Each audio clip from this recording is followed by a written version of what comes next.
Take no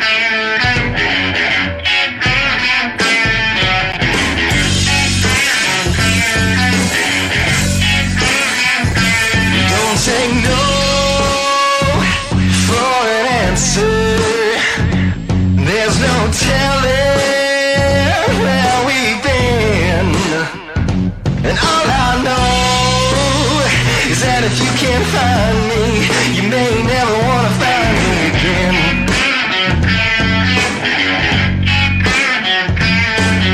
'Cause people don't understand. People don't understand. People like me.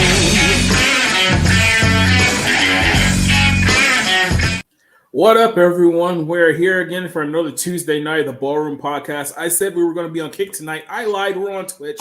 So we're here once again with our lovely class of regulars joining us here for another Tuesday night. I'll start going around the horn with the person who decided to wave before I introduced him. Orange Hat, how you doing today, Orange?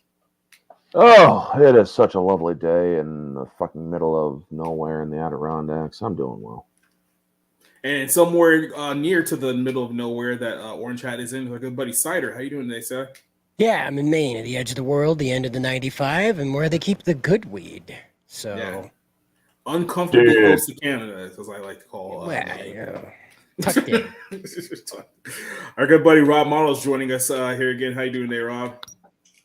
Fantastic. It's nighttime. Mm-hmm. Yeah, no. Usually you're like daytime or outside of a Planned Parenthood, but East Coast Rob, things have been turning around pretty quickly there. How do you think? Things are lining up. Things are good. They don't like illegal immigrants here, and they don't like drug users apparently. So yeah, it's good. Mm-hmm. Well, I mean, no, 1 out of 2 isn't bad, so there you go. Joining us here, good friend Chris Bradley from Bleeding Fool. How you doing today, Chris? I'm doing good. Trump won and Bud Light is dead. Oh, yes. Bud Light. I don't know if there's ever going to be a brand who's fumbled the bag harder than Bud Light is. I mean, I don't know if they're ever going to recover from this one. They might have to blend the brands at some point, but yeah, it's pretty awful. I have to do a rebranding. I used to like Mick Ultra, and because I'm on that low carb fad, But I found this. Have you guys ever heard of Flight? It's a little brand, a little sponsor. This is from Yingling. So I'm going to try this for the evening. We'll see what we think. Oh, I thought you were going to try it like right now, just to give us a. I was. For dramatic pause there. I'll say.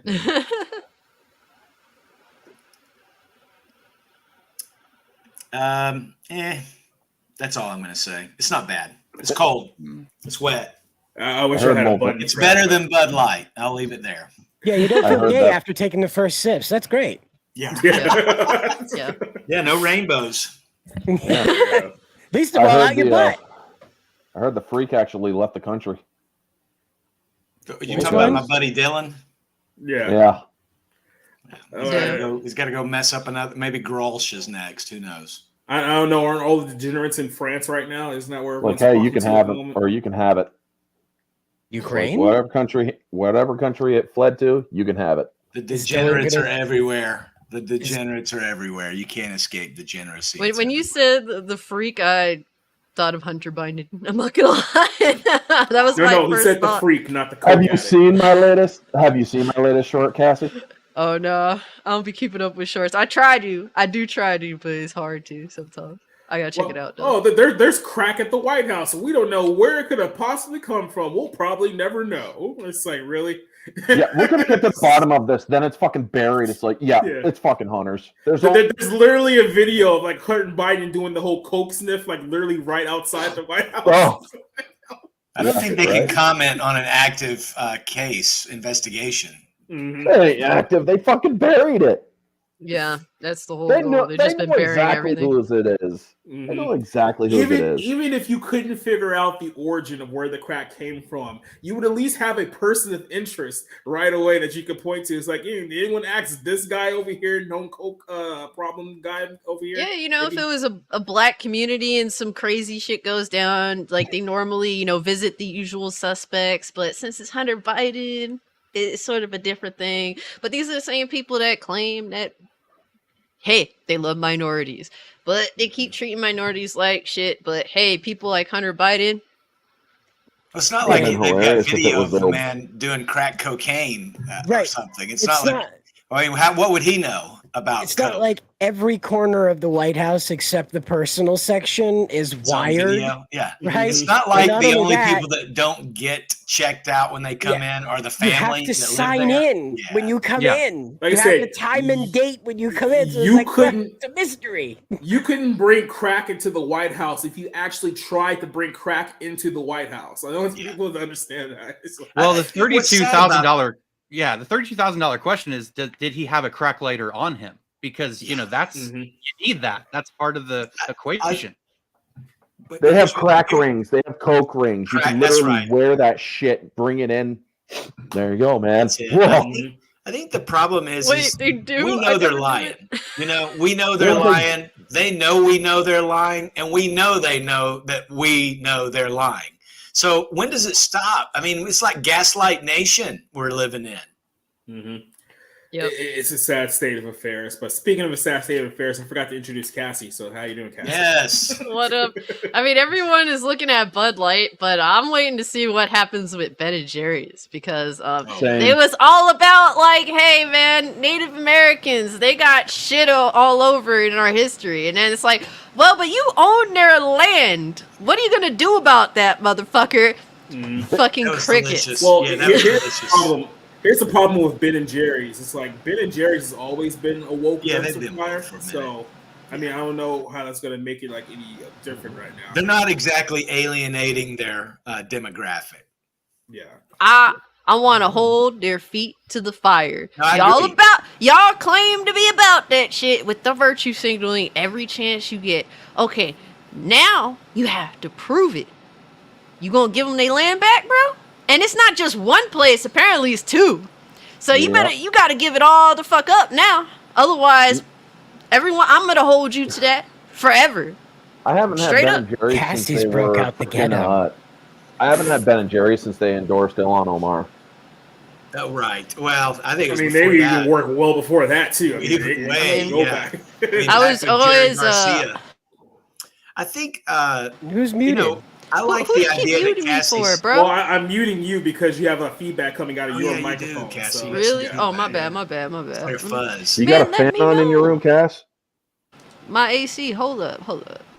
Yeah, we could hear it in the background. It's just like I think we got to hold these people accountable, like what Cassie's saying. You know, like when the Woman King came out, and it was like, "Hey, that was actually some slavery action there." Are you going to talk about that or what? Right?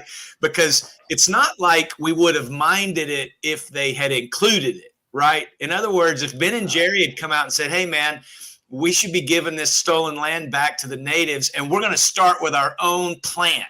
Hey. Yeah. Cool, man. I have nothing to say about that, but you didn't do that, and that's right, Cassie. We got to own these people. I mean, they're owning themselves. We just got to hold their feet to the fire, like you said. Yeah. I mean, you run your mouth. Dude, how do I sound, by the way? You sound a lot Perfect. better. All Sound up. good. Yeah, much better. Cool. And there are people that will never, ever buy Budweiser products again, ever. They got the Budweiser towels. They got the stickers on their boats, on their trucks. They got the cooler. It's all gone. They will never go back. It's done. I never did. did.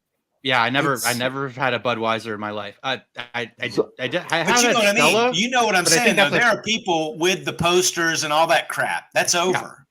Get this. Somebody As I said, Sure. just real quick, as I've said before, Budweiser is the beer you drink when you're trying to sober up. That's not the beer you drink when you're trying to have a good time. during the 4th of July, somebody bought a case of Bud Light, but it was actually free essentially because it's like $15, 15 off. But they didn't buy it to drink it. They brought it to set it off during frickin' 4th of July. Beautiful. They attached they put a bunch of M80s in the frickin' or the big ones. I don't know what they're called. I think but- I'm 80. Yeah, they put a bunch of them in the case, lit it, or they did a master fuse and just lit it, and it's like, Happy 4th of July. Boom. I'm like, I'm hoping you guys were, because that's a lot of fucking shredded aluminum, man. You basically created a bomb. But Pretty much. yeah, Mm-hmm. America. Cocaine, ice cream, and beer. That's how we spent the first 10 minutes of the show. So I think we're off to a good start.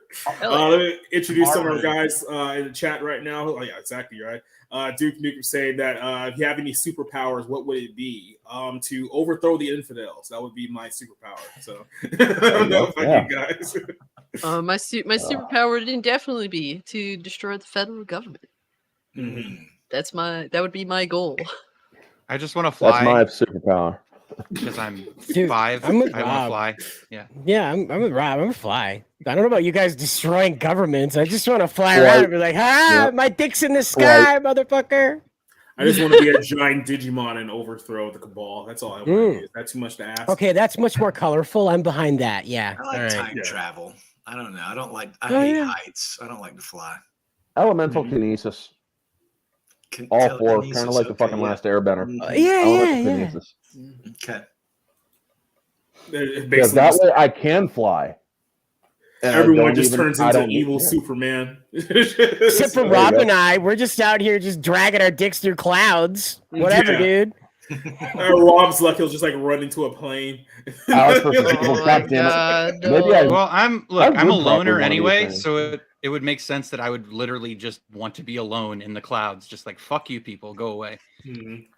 Like literally, Rob being able to fly would essentially be the problem that started in The Edge, if you've ever seen it. Oh, the bear movie? The Edge? Yes. Yeah, that's an amazing movie. I love it. It is. I love that movie. I've seen that movie.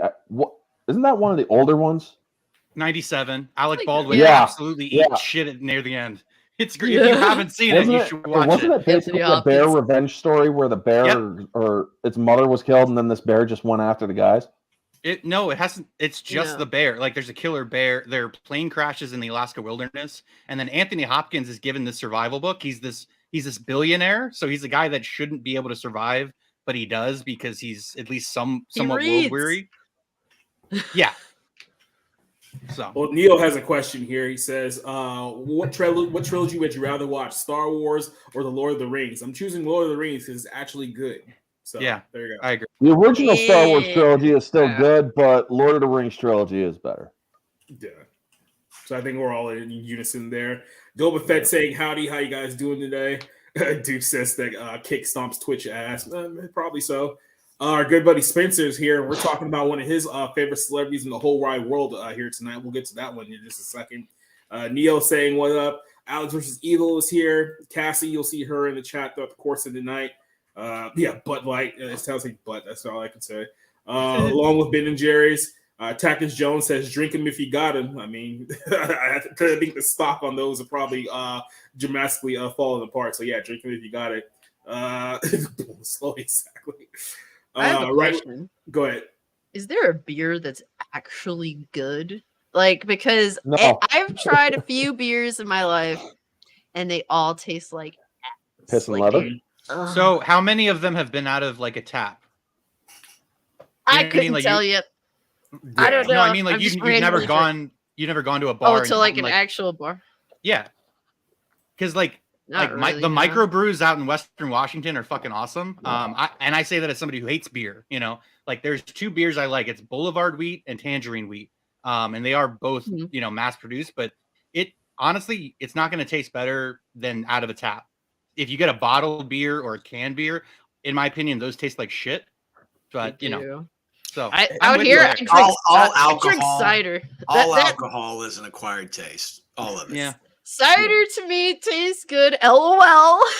But clipping that. Mm-hmm. Yep. Oh yeah, we're definitely taking that out of context. Taking that to Cassie out of context right there. I mean, fermented apple juice. I'll drink that. Look, I'm gonna be honest with you. I'm not a big beer guy either, but for me, whenever I did drink beer or do drink beer, I always go for the stouts. So I always go for like the darkest type of beer there is. So I like a good like peanut butter stout if I'm going with something that's not like traditional. I have tried beer from the tap one time, and I wanted to vomit. Yeah, the only one I go with I feel every time. I'll go with like a Guinness if I'm just like there for like a night, just drinking. Oh God! Yeah, dark beer is disgusting. I mean, stouts are okay. Like I've had a chocolate stout that was really good, but dark beers I generally stay away from because they're a little heavy. Give me Irish mead any day, man. I can drink that. There was one beer that I got from a little place in San Diego. I think it was called the Grand Lady L, something like that. It was near the North Park area, if you're familiar with it. And there was a dark beer that they had that I believe was about 14% in its context. So it was a super strong, super dark beer, but it was great for me. So there you go. Yep. Yeah, exactly. Next. So, I'm sorry, I get distracted by JEC's comment. I was like, slash fic. What? This one? How does that work? It's slash fic. What? Do you know what that word means? I'm not sure. You keep saying that word. I do not think it means what you think it means. I don't even know what the hell that means. So, I don't think you'll know what that means. But yeah, no, I haven't had alcohol in 10 years, so I have no idea what you guys would. I wouldn't know what beer to recommend. You're not missing anything. Yeah, exactly. You're not missing much. So I only drink once a year, and that's recreationally, or not recreationally, but socially, and that's literally once a year, if at all. Yeah, I can only drink socially. Like people that stay home and drink all day, and you're not around other people. Y'all are weird. I'm sorry. I just think it's weird. Y'all keep doing you. I'm not telling you not to do it. I just can't be like you. Do you remember the song by George Thorogood called "When I Drink Alone, I prefer to drink by myself"? Mm-hmm. Remember that? And sounds like a comedy sketch. Call that "Drink Alone." Yeah. Yeah, that's the song, and it's just him like basically repeating that, and is talking about his landlady asking him for money, and he keeps spending it on beer instead of his rent. And just as you say that, it's like. All I can think of is this guy like, when I drink alone, I prefer to be by myself. And he's like redundantly repeating that as he's getting drunker and drunker in his own living room. George Thorogood Jeff only Dunham had turn him one into a formula. puppet? All his songs are the same. Yeah. Bad. Right. Yep. Terminator 2. That's all it is. Roadhouse Blues in a different key. That's it. Yep. Mm-hmm. Well, speaking of drinking alone, let's go ahead and start off with our first topic of the night. We're going to talk about Spencer's favorite actress in the whole wide world, Keke Palmer, because she started a firestorm last week on Twitter. And this is going to range into a couple of topics that we're talking about here. But if you guys haven't been following this story in the last few days, basically what happened was that she was at, I think, some kind of Usher concert. I think Usher's in Vegas right now, if I'm not mistaken. I don't know the exact city, but she was at an Usher concert wearing something very questionable. And let's just say she was flirting very, very heavily with the R&B singer, who may or may not have herpes, according to court documents. So I just wanted to let you guys know that that's not me saying that. That's a literal court case brought up. Yeah, so he has herpes. Damn, dude. So here's the video in question, and this is what started this whole thing. So I'll play this right here.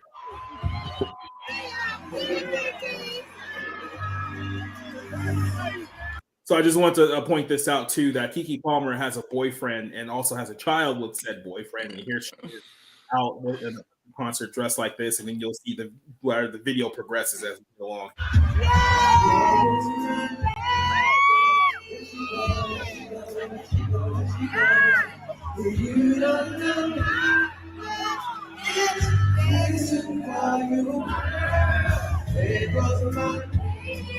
You didn't need to highlight that. Yeah, no. The leg grinding thing is an instant no. Mm-hmm.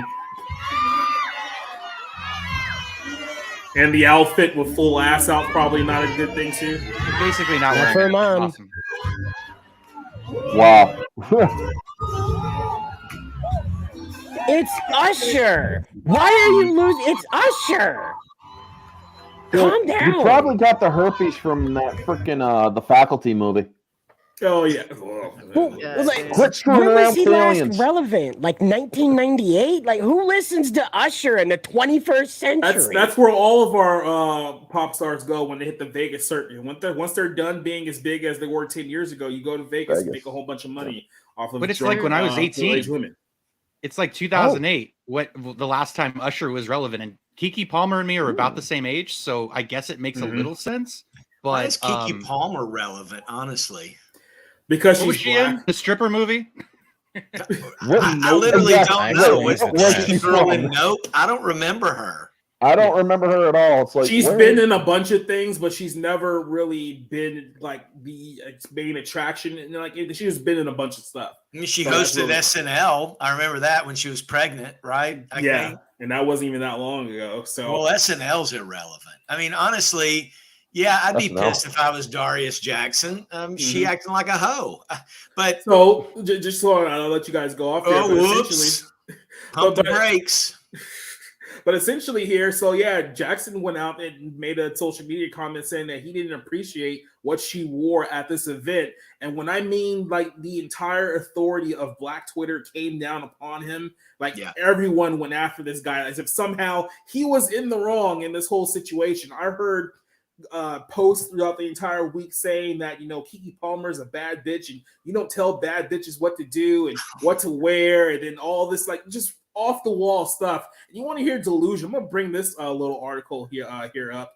Let me see if I can pop this back in. So this is from Huffington Post. So I want you to listen to how they framed this argument. I'm only gonna read a little bit here, but here's the story. When Keke Palmer was mom shamed, the internet backlash was healing. So airing out ignorant ideas You're not about saying what it right, Jacob. What? When Keke Palmer was mom shamed, the internet's backlash was healing.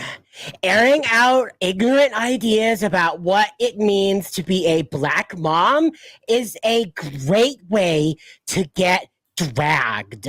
Mm-hmm. There you go. That's how you say it. It gets worse. So this is the first segment here. You can always tell when something is written by a woman. I know that sounds sexist in and of itself, but you can always tell by the first two sentences who wrote this article. It said, we can't always count on social media response to a celebrity. We can't always count on a celebrity. Let me rephrase that. I butchered it. We can't always count on social media's response to a celebrity happening, but this time it was the chef's kiss, and it literally has like the little marks in there for chef's kiss, so cringe. Last week, Keke Palmer's boyfriend, Darius Jackson, tweeted a sexist comment about the stunning outfit she wore at a recent concert where Usher serenaded her during his performance. We don't need to revisit the context of the first tweet and then the ignorant. What was the first tweet? But it's all here if you're curious. That's the tell. Yeah. Didn't he just say it's the outfit though, or something? That's it.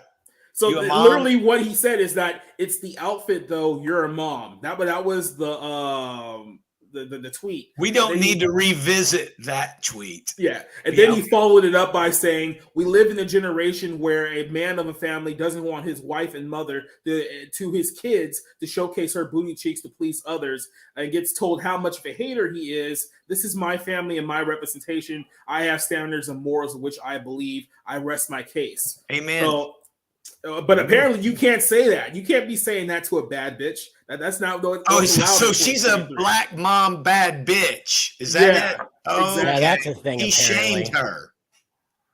So Jackson could have simply been cool about what appeared to be a playful moment between two legends. Yeah, just be cool. Could have been a simp. Legends? Should have been a simp, guys. Legends? Legends?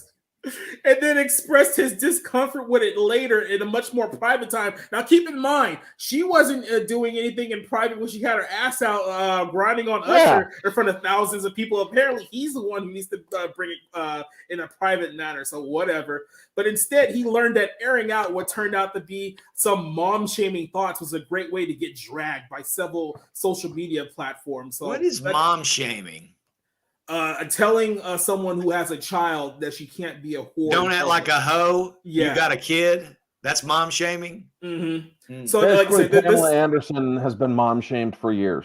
She brings it on herself. So, dude, this is the Huffington Post. So the Huffington Post, that's a good point. Has the Huffington Post done a big write up on Pamela Anderson being mom shamed? No, this is cringe. Oh my gosh, yeah. Her sex tape was empowering, guys. Come on. Yeah, until it ruined her life. It's the only thing that empowered the Kardashians, but that's the point. Yep. You can even call the Kardashians. Was Kanye accused of mom shaming Kim when he said the same thing about her outfit? Not at the time, but I'm pretty sure if he were to now say he now, would. I think, Okay. Yeah. Okay. Yeah. I feel bad for Darius. First of all, that he's got a kid with this clown, and that he spoke. It's not this generation; it's every generation. When has there been a generation of men of the family that do want their wife and mother of their kids to showcase booty cheeks? I don't think there's ever been a generation. So if you wanted to like slam your head and cross your desk here for a second, let me read this comment. It says, his "you're a mother" comment is rooted in outdated gender norms that control how we think about Black women and our bodies. If we are not held to an unachievable standard of respectability, we are mommified, deemed undesirable, and reduced to identities shaped by bearing and raising children. These arguments hold no weight in modern relationships and seriously need to be thrown out. It's time for society to catch up and realize that our bodies and our identities cannot and will not be policed. So essentially what they're saying is that you want to be undateable.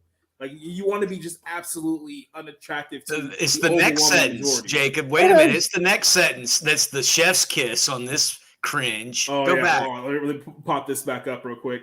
Here we go. And the mom shaming, a term typically used to highlight harsh judgment of birthing people.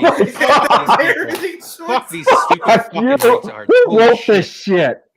I want to shame this person. Name Sage Howard. Sage Howard. Yeah, you Sage are about Howard, to be. You are a fucking delusional retard. You have beclowned yourself, Sage Howard. Oh my god. You burn some sage, you stupid bitch. So I'm not. Yeah, you definitely need a fucking exorcism. Generally speaking, I'm vaguely familiar with this topic. Is it that her boyfriend posted this publicly on social media, sort of deal? Yes, yeah. That's part of the contention. Yes. Okay. I mean, for me personally, what she did is a blatant disrespect to her boyfriend. You don't do that with another man if you actually, respect your spouse, whatever, boyfriend. That's not something that you do. It is disgusting. The act that you did is disrespectful to your other half and is genuinely disgusting, and it should not be put in any sort of light of, oh, this is powerful, this is what womanhood should be. No, like, you should respect your spouse. Now, if both y'all have some sort of engagement where he does his thing, you do your own thing, look, I'm not here to tell you what to do with that if that's a thing between you and your significant other, but clearly he seems to have a problem with it. I don't know him at all. I don't know what he does personally, so I can't really speak to that. But this is blatant disrespect towards him. Now, do I think that he's necessarily 100% in the right? No, because putting that on social media isn't really the way to go about it, because now it has exploded. You handle that in the household. Yeah, he brought it on himself. Well, no, his real mistake was having a child with this person in the first place. Well, that's but that you can't change that at all. But generally speaking, I'm not saying that these two wrongs are negate each other. No, clearly what she did is insanely fucked up to him and blatantly disrespectful. And maybe out of spite, he did, put that out there publicly. Maybe. I'm not going to say definitely, but I don't think he necessarily made a wise decision there. This is something you handle in the household. Just because you guys... From the streets did she emerge, and to the streets she will return. And I say unto you, she is for the streets. So be not weary when she must return from whence she came. I think that's in the book of Psalms. And when it comes down to it, if you guys cannot come to an agreement that this is unacceptable, then y'all need to do what y'all got to do. It just, that's what it boils down to. Clearly she doesn't seem like she cares about her man, because if you did, you wouldn't do that. Well, put him in this. On social media. Him doing it on, I agree with you, Cassie. Him doing it on social media was a bitch move. It showed he was weak. It showed he got his fifis hurt.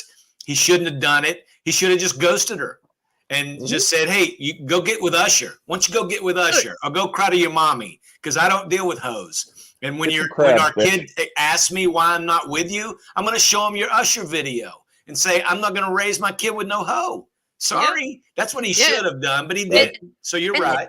the concept of empowering this woman and that this should be the norm is disgraceful. It goes to show that society is indeed breaking down. Like, look, man, my parents have been married for 30 years. Was it fucking fresh cut spring flowers every single day of being married for 30 years? No! There always is going to be something at some point. Did my parents air out their business like that out there when things weren't perfect? Hell no. That's between everyone in the house. He's living in a different world. You know, I mean, this every day, she's probably... That's the girl that wrote the article. Yeah, this is the person who wrote that gerbil. Of course, because she want to be like that too. She want to grind on Usher and get his herpes. Keke is her hero, her birthing person hero.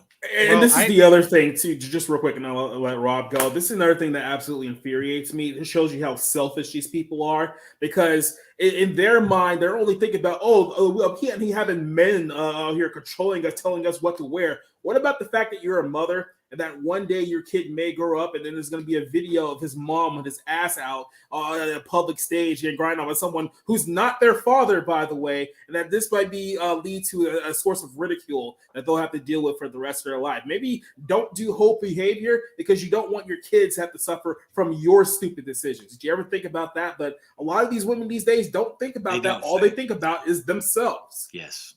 Yeah. And look, I'm probably in the other going in the other direction with this.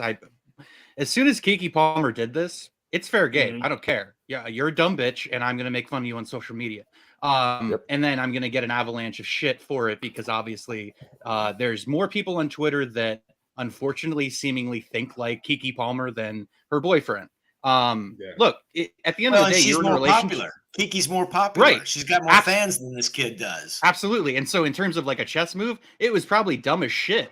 But I understand it emotionally as a human being. Like, I get it. I would be like, you're a whore. Like, you're my girlfriend. You're the mother of our child, and this is how you're acting. You should be ashamed of yourself. Period. This isn't new behavior from her. I mean, he's got to have known this is how she is. Come on. So he probably should have been smarter about it, but I understand why he did it. And at the end of the day, he should have he completely scrubbed his Twitter and all that stuff because it was like an avalanche of attention. It's like, you're not going to get out from under that. And all the Keke Palmer fans laughed. Yeah. And I think we can agree. We can agree at the end of the day, both of what they did is not beneficial to their child. Right. That's the sad reality. Yep. Here's another thing too, and I heard this from a lot of people making this argument, saying that people were saying, well, it's not about control; it's about having respect for the person who you're in a relationship with. And the counter argument to that was, oh, well, they're not married, so it's like, why does he get to have any kind of say? It's like, so what you're telling me is that you don't respect the person who you're with before you're married, but somehow when you actually get married, that respect is supposed to magically appear out of the ether. Like, you just call it down from the heavens. It's like, well, we're married now, so now I have to respect you. It's like, no, that's not how it works. If they don't respect you, if you're in the relationship, getting married will not change that absolutely, that one iota. But listen to what they told you when you're repeating that. Marriage is a restriction in their mind. It's a chain. It's a ball and chain in their mind. And that joke that's been started since Homer Simpson and Married with Children has soaked so deeply into the American populace that we now just visualize horror with the idea of a nuclear family. It's terror, it's misery, it's never ending, and then you die. And that's all people have for a visual in their mind. When was the last time you saw a successful, like a Robinsons or a Meet the Beavers or hell, the Bradys? When was the last time you saw an American family on primetime television getting along, not murdering each other, and dad wasn't an idiot that could burn down the house at any minute? It's been a while, hasn't it? Yeah, been a hot minute. No, I think Roseanne, her character died of a pill overdose or something. So opiates. Yeah, that's right. Hey, Cider, is your are you doing the movie trailer voice right now? Yep. Is that my bad? Sorry, I forgot it was on. I was just curious. it sounded cool. Yeah, that's why no one said anything. It was like, no. Everyone was like, no, let this keep going. Voice. But yeah, to answer that last question, Blue Bloods, that show's still going on, and it's actually still watchable to a degree. But as for Keke Palmer, it's I agree with Rob. They brought it out into the public. She made a public spectacle of herself. And let's face it, folks, she is a public figure, which means you are going to be publicly scrutinized. And I'm sorry, but for those who say, you could have handled this better, you could have taken it. She freaking acted like this with a guy with fucking herpes. Chances are it's like in front of thousands of people. In front of thousands of people. You want to fucking do this? I'm sorry. I'm taking her kid. You're not, or this shit's done. You ain't getting this anymore. And not that I won't go there. But it's honestly, you put yourself out there like a fucking hoe, you're going to get the fucking hoe treatment. It's like, you want to act like this. You could have easily freaking said, no, I'm not like that. But problem is, you did that. And you wanted to freaking put yourself out there. Well, congratulations. Or if you pulled that shit with me, well, let's just say that I would be like John Travolta in The Punisher. I just wouldn't go as far as throwing her off a freaking train bridge, but I would basically be like, get your shit, get the fuck out of my house. Yeah, see you, bye, pack your shit, get. That's pretty much what I would say about that. But at the same time, like I said, you probably shouldn't be with a woman like that in the first place. But probably, that's before she moves her head too quickly. Look at Cassie; she's cat ears. Oh boy, what is blue cat ears? Yeah, she's got the cat ears. She's got blue cat ears. I just noticed that. Sorry, I just noticed. It's like cat K-pop cat ears. Yeah, like little inflatable cat ears they have that light up and yeah. Cassie's Catwoman. There you go. There. Have you ever considered moving? Have you ever considered moving to Korea to do karaoke for a living? Did you ever consider that? Can we please not reference the worst movie of the year? Holy shit! You're muted. No, I would consider not going to Korea because I feel like I would be kidnapped by North Korea and held ransom, and it's not like Joe Biden gives a fuck about me. Mm-hmm. Yeah, you're not trans. Yeah. He's not going to give up an arms dealer for you. I'd probably pretend that'd be my best way to fuck out of there. And then the second you get back, to the country, be like, of course I lied. I was in North Korea. That man's a pedophile. Exactly. Damn. Catsy. There you go. Yeah, man. She can Kyle. Any final words on this one before we hop over to our next story? Because it kind of goes in the same line with this one. Let's go to the next. Bye, Felicia. These hoes ain't loyal. Bye, Keke. Yeah. Well, let's jump over to our next story of apparently men are not allowed to have boundaries because Jonah Hill also got in trouble this week for an alleged tweet sent out by his ex-girlfriend from, I'm guessing, a while back ago, because he's with another girl entirely, and I believe they're engaged to be married. So his other ex-girlfriend just randomly decided to be like, oh, here's a text message that Jonah Hill sent me a while back ago. See how abusive and controlling that he is? So this was the story that was reported on here. Jonah Hill's ex-girlfriend. I put it over here. I thought I had it up. Oh, wait, where is it? Oh, there it is. Jonah Hill's ex-girlfriend, Sarah Brady, branded him emotionally abusive and a misogynist after leaking their alleged text. Everything you need to know now. Now, this is a BuzzFeed article. We don't need to read all of this. This is the two right here when they were together a while back ago. And then I'm going to go down here to the actual text messages that she's complaining about. And she put this on her own Instagram account. She put this is a warning to all girls. If your partner is talking to you like this, make an exit plan. Love y'all. Call me if you need an ear. So this is what he sent, and I'm gonna. Okay, if you find anything offensive to this, I'll go here. But he says, "Good start. You don't seem to get it, but it's not my place to teach you.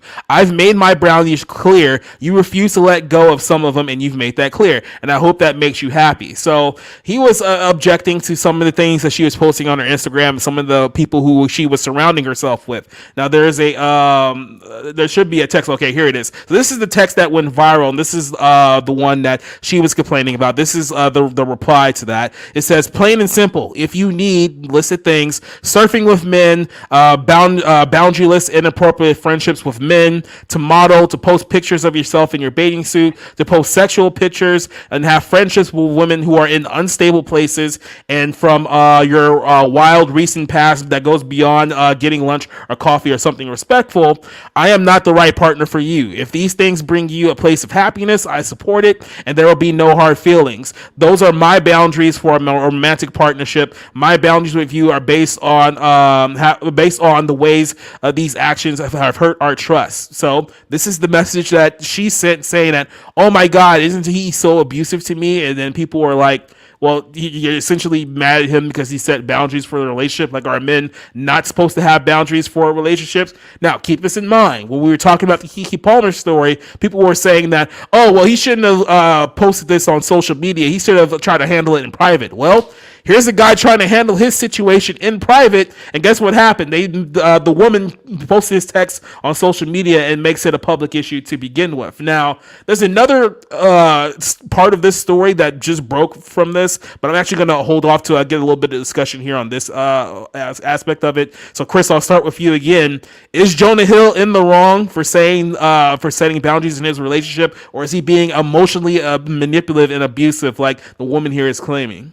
I don't know Jonah personally. He's probably, I think he's in the right. It looks like he's in the right. He ought to be able to say that kind of stuff. I don't like Jonah as a person.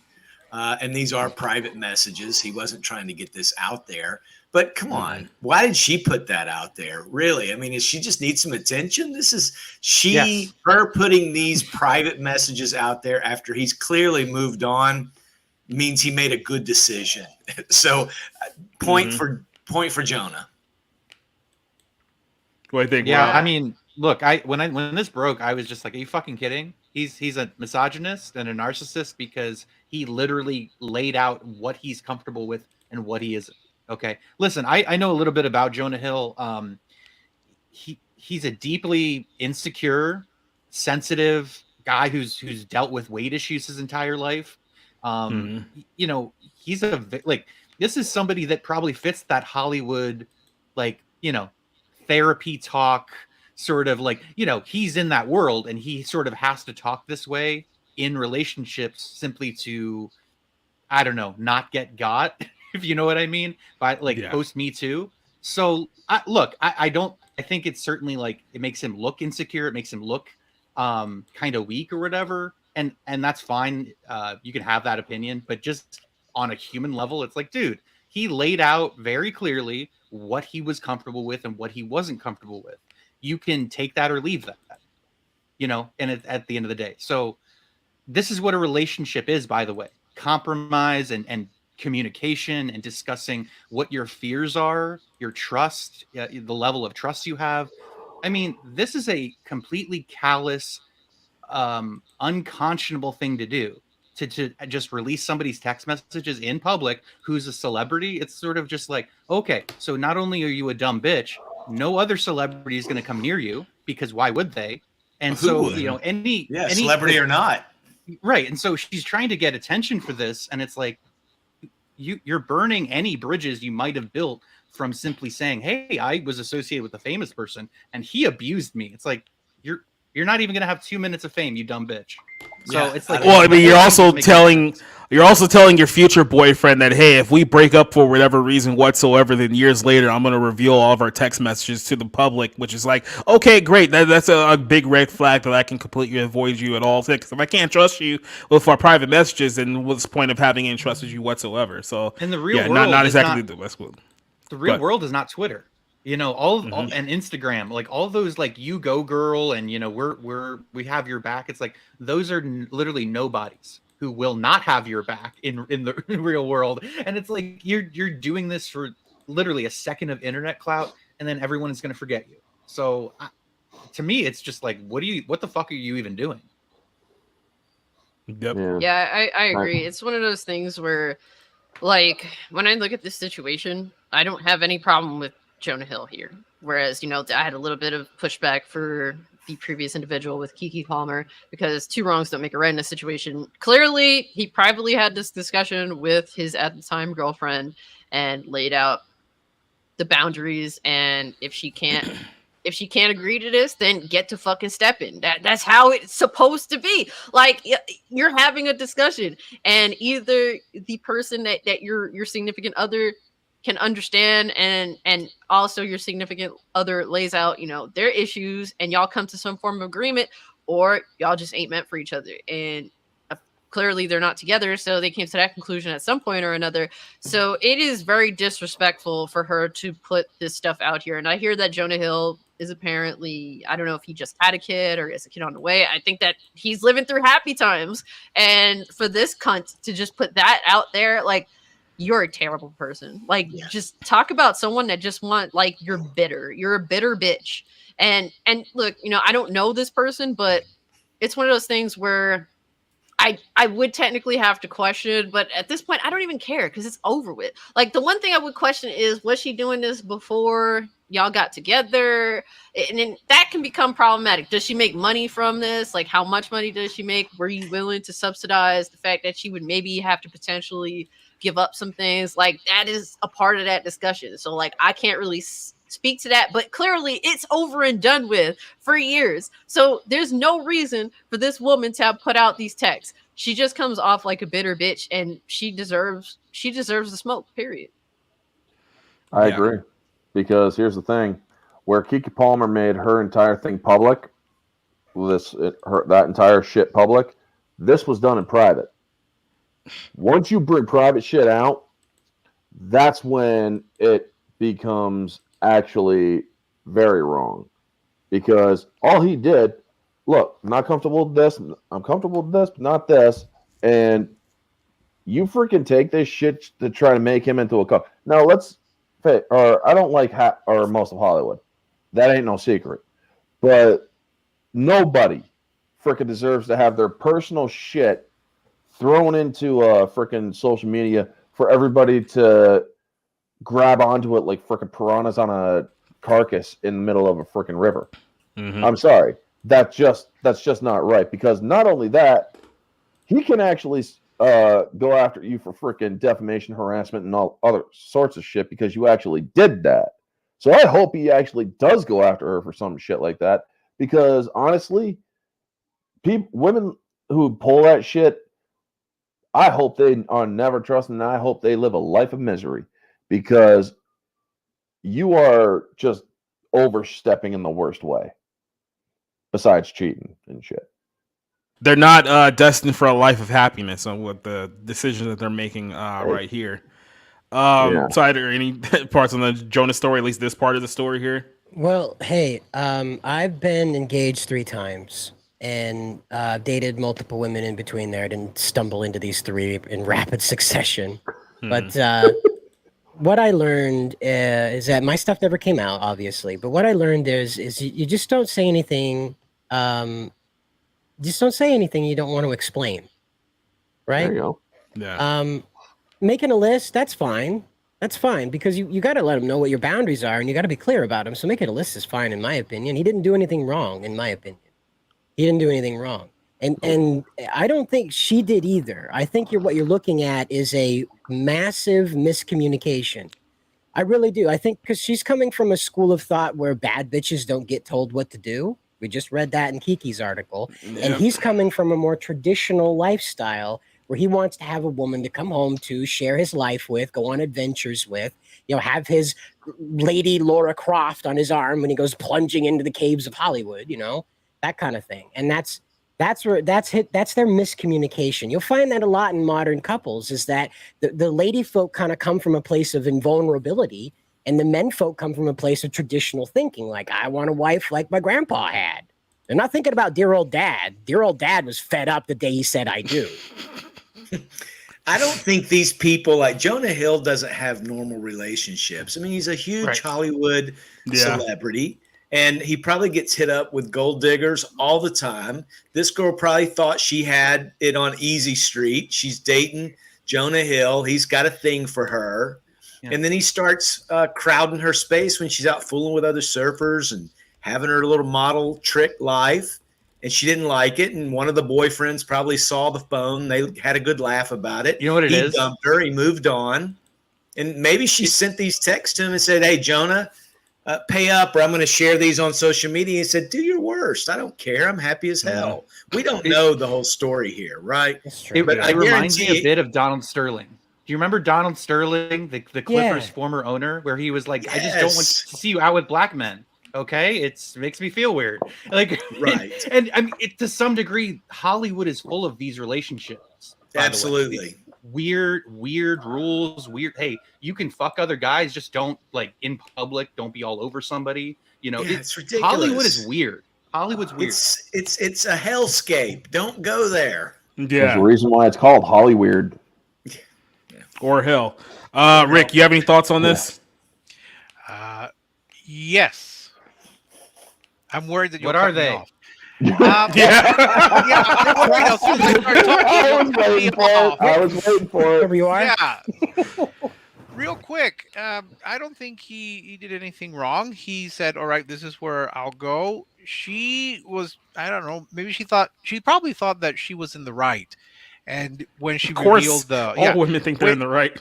when she revealed these Poor these Cassie. damning text messages, the world was going to rally to her and find out that she's a victim and how awful Jonah Hill is. And believe me, I don't think much of Jonah Hill as a performer. I don't know him as a person, so I can't offer any thoughts. But she obviously thought that people would say, "Oh, aren't you, brave and courageous, to tell your story, to tell your truth?" No, it's backfired on her. She's looking like a petty woman who's like, oh, how dare you limit me? How, if I want to go out with guys and being photographed very scantily with them, why should that make you uncomfortable? Well, no, I think if you're in a relationship, it's supposed to be just one with the other. So I'm sorry, whoever this person, Sarah Brady is, whoever you are, you're in the wrong here. And it takes a great deal of talent, though, to make Jonah Hill look like a paragon of virtue. But there you go. Stranger things have happened in this world. So there's a weird follow-up that happened just earlier today, and I'm going to bring this article up here next too. Some former Nickelodeon actress Alexa Nichols came out and accused Jonah Hill of predatory behavior when they were at a party when she was 16. Now, you have to follow the train of thought here, right? Because she's telling a story about how she went to an adult Hollywood party while she was 16 years old, and follow the line of succession that goes on here. So, of course, Jonah Hill has come out and denied this, by the way, but this is, I guess, where the initial story came in.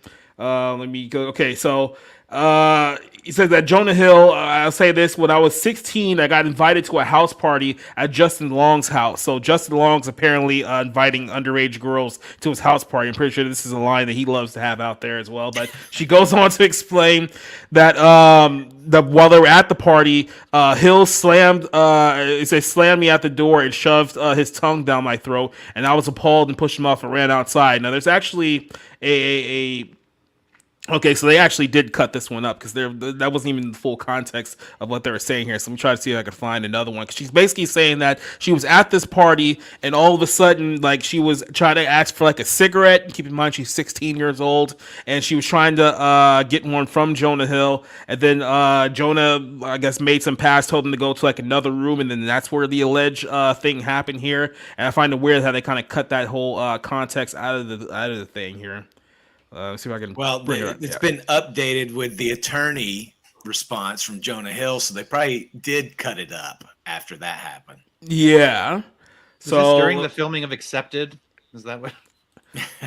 I have no idea, but I'm sure that party was above board, no alcohol. So keep in mind that this is her allegations here. You're saying that invited to his party at 16 she was with some lame predator from CSI Miami. She said that she'll name him later. Okay, he was sleeping, aka assaulting a minor, a friend of mine who was also 16 or 17. Okay, why are all these teenagers at this party? That would be my first question. Jonah Hill came over at some point. We were all pretty wasted because, of course, there was a bunch of predators feeding us alcohol at this party.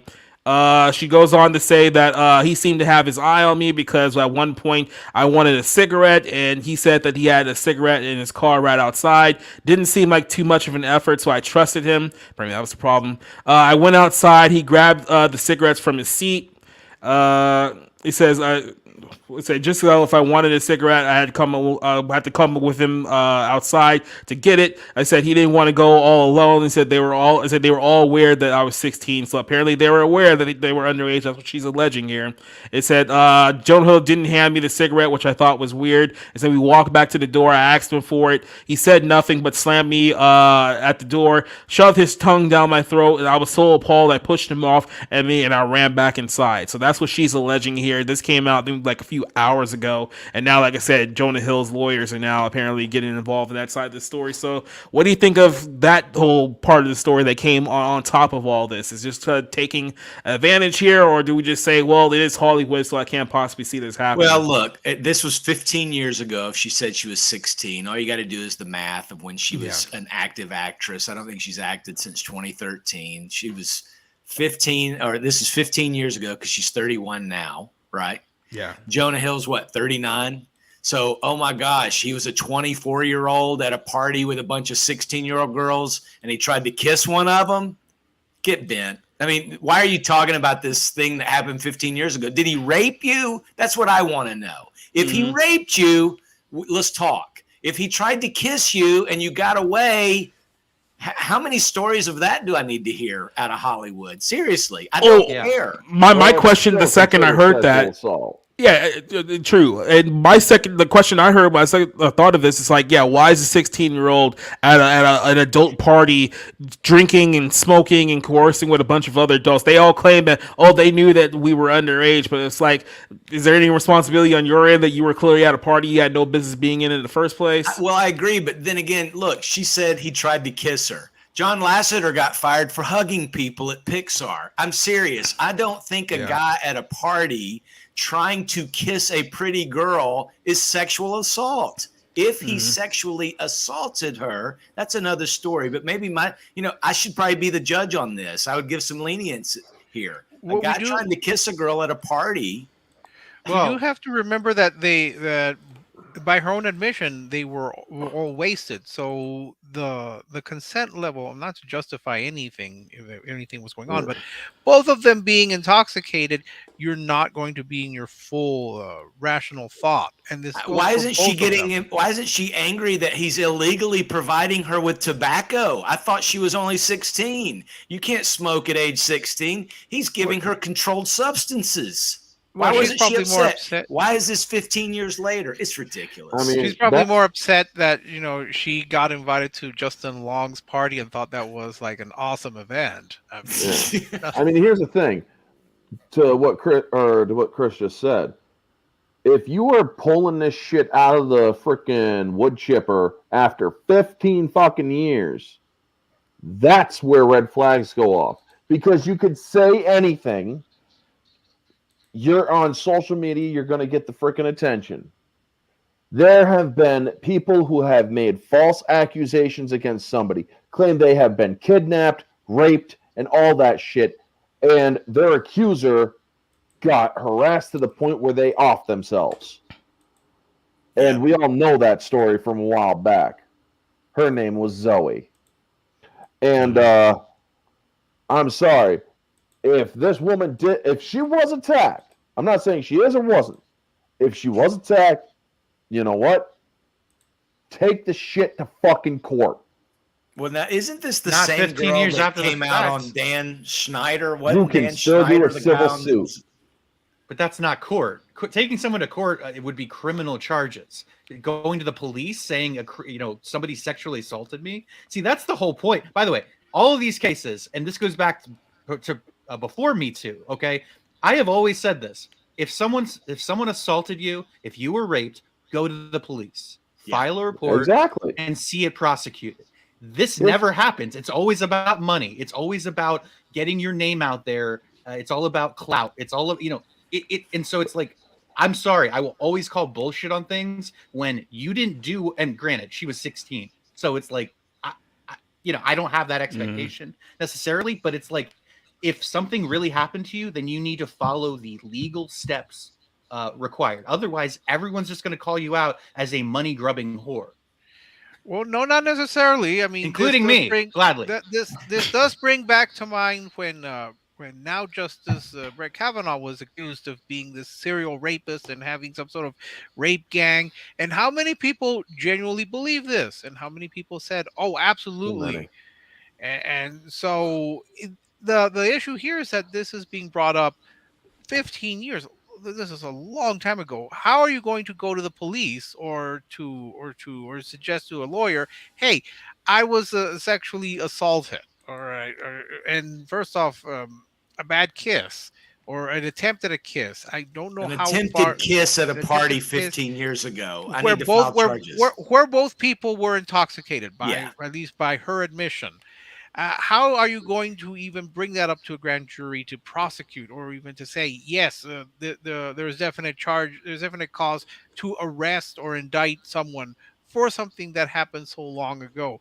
You're going to have to bring. No, the statute of limitations on it, it's over. I mean, it's over. But here's what's sus, okay? I don't know if the article that you brought into this, Jacob, mentions it, but this is the same actress who talked about this just last year, Dan Schneider sitting in her dressing room while she changed and it making her feel uncomfortable. So this is not her first rodeo on bringing up charges of Hollywood types making her feel uncomfortable. So it's a little bit sus. Why didn't she air it all out back then and just tell us every one of these cretins in Hollywood that made you feel bad at parties, making out with you? Just name names. That's kind of the problem, is like they wait so long to tell anybody about what actually happened. You give them the benefit of doubt saying, well, I mean, it was 15 years ago, so I mean, there's absolutely no way of proving what actually happened or not. So at that point, it's just he said, she said, and who do you truly believe, right? You think she felt emboldened by this ex-girlfriend of Jonah's talking about how he's controlling. So she goes, oh, you know what? Now's a good time for me to mention that dude tried to kiss me at a party. That'll get some traction. Or, I don't know. Because if Sarah Brady didn't, whatever her name is, didn't bring up tweets or text messages from years ago, then she wouldn't have never even told the story. So I mean, to what end? What do we do? Are we just trying to burn Jonah Hill at the stake? Is that I don't like the guy, but again, what is the end game? The Me Too movement has gotten so far out of control with false accusations. Believe me, I'm a person who actually got Me Too'd. There was absolutely no way I could have committed a crime. However, I was arrested on no evidence. Jeez. And I had to do 9 months in jail without or waiting for a trial. And yet, so yes, this kind of shit is personal to me. Like I said, if this shit happened to you, you fucking report it. Because obviously, the quicker you report it, chances are, if it actually happened, you will get some form of justice. However, if you are one of these scum out there who freaking make false accusations that are easily disprovable, then you might as well keep your mouth shut and think of a different freaking life choice. Because honestly, people who make these false accusations should do the same amount of time that a person who would have been convicted of these accusations. They should do that amount of time, which is, according to law, 12 to 15 years.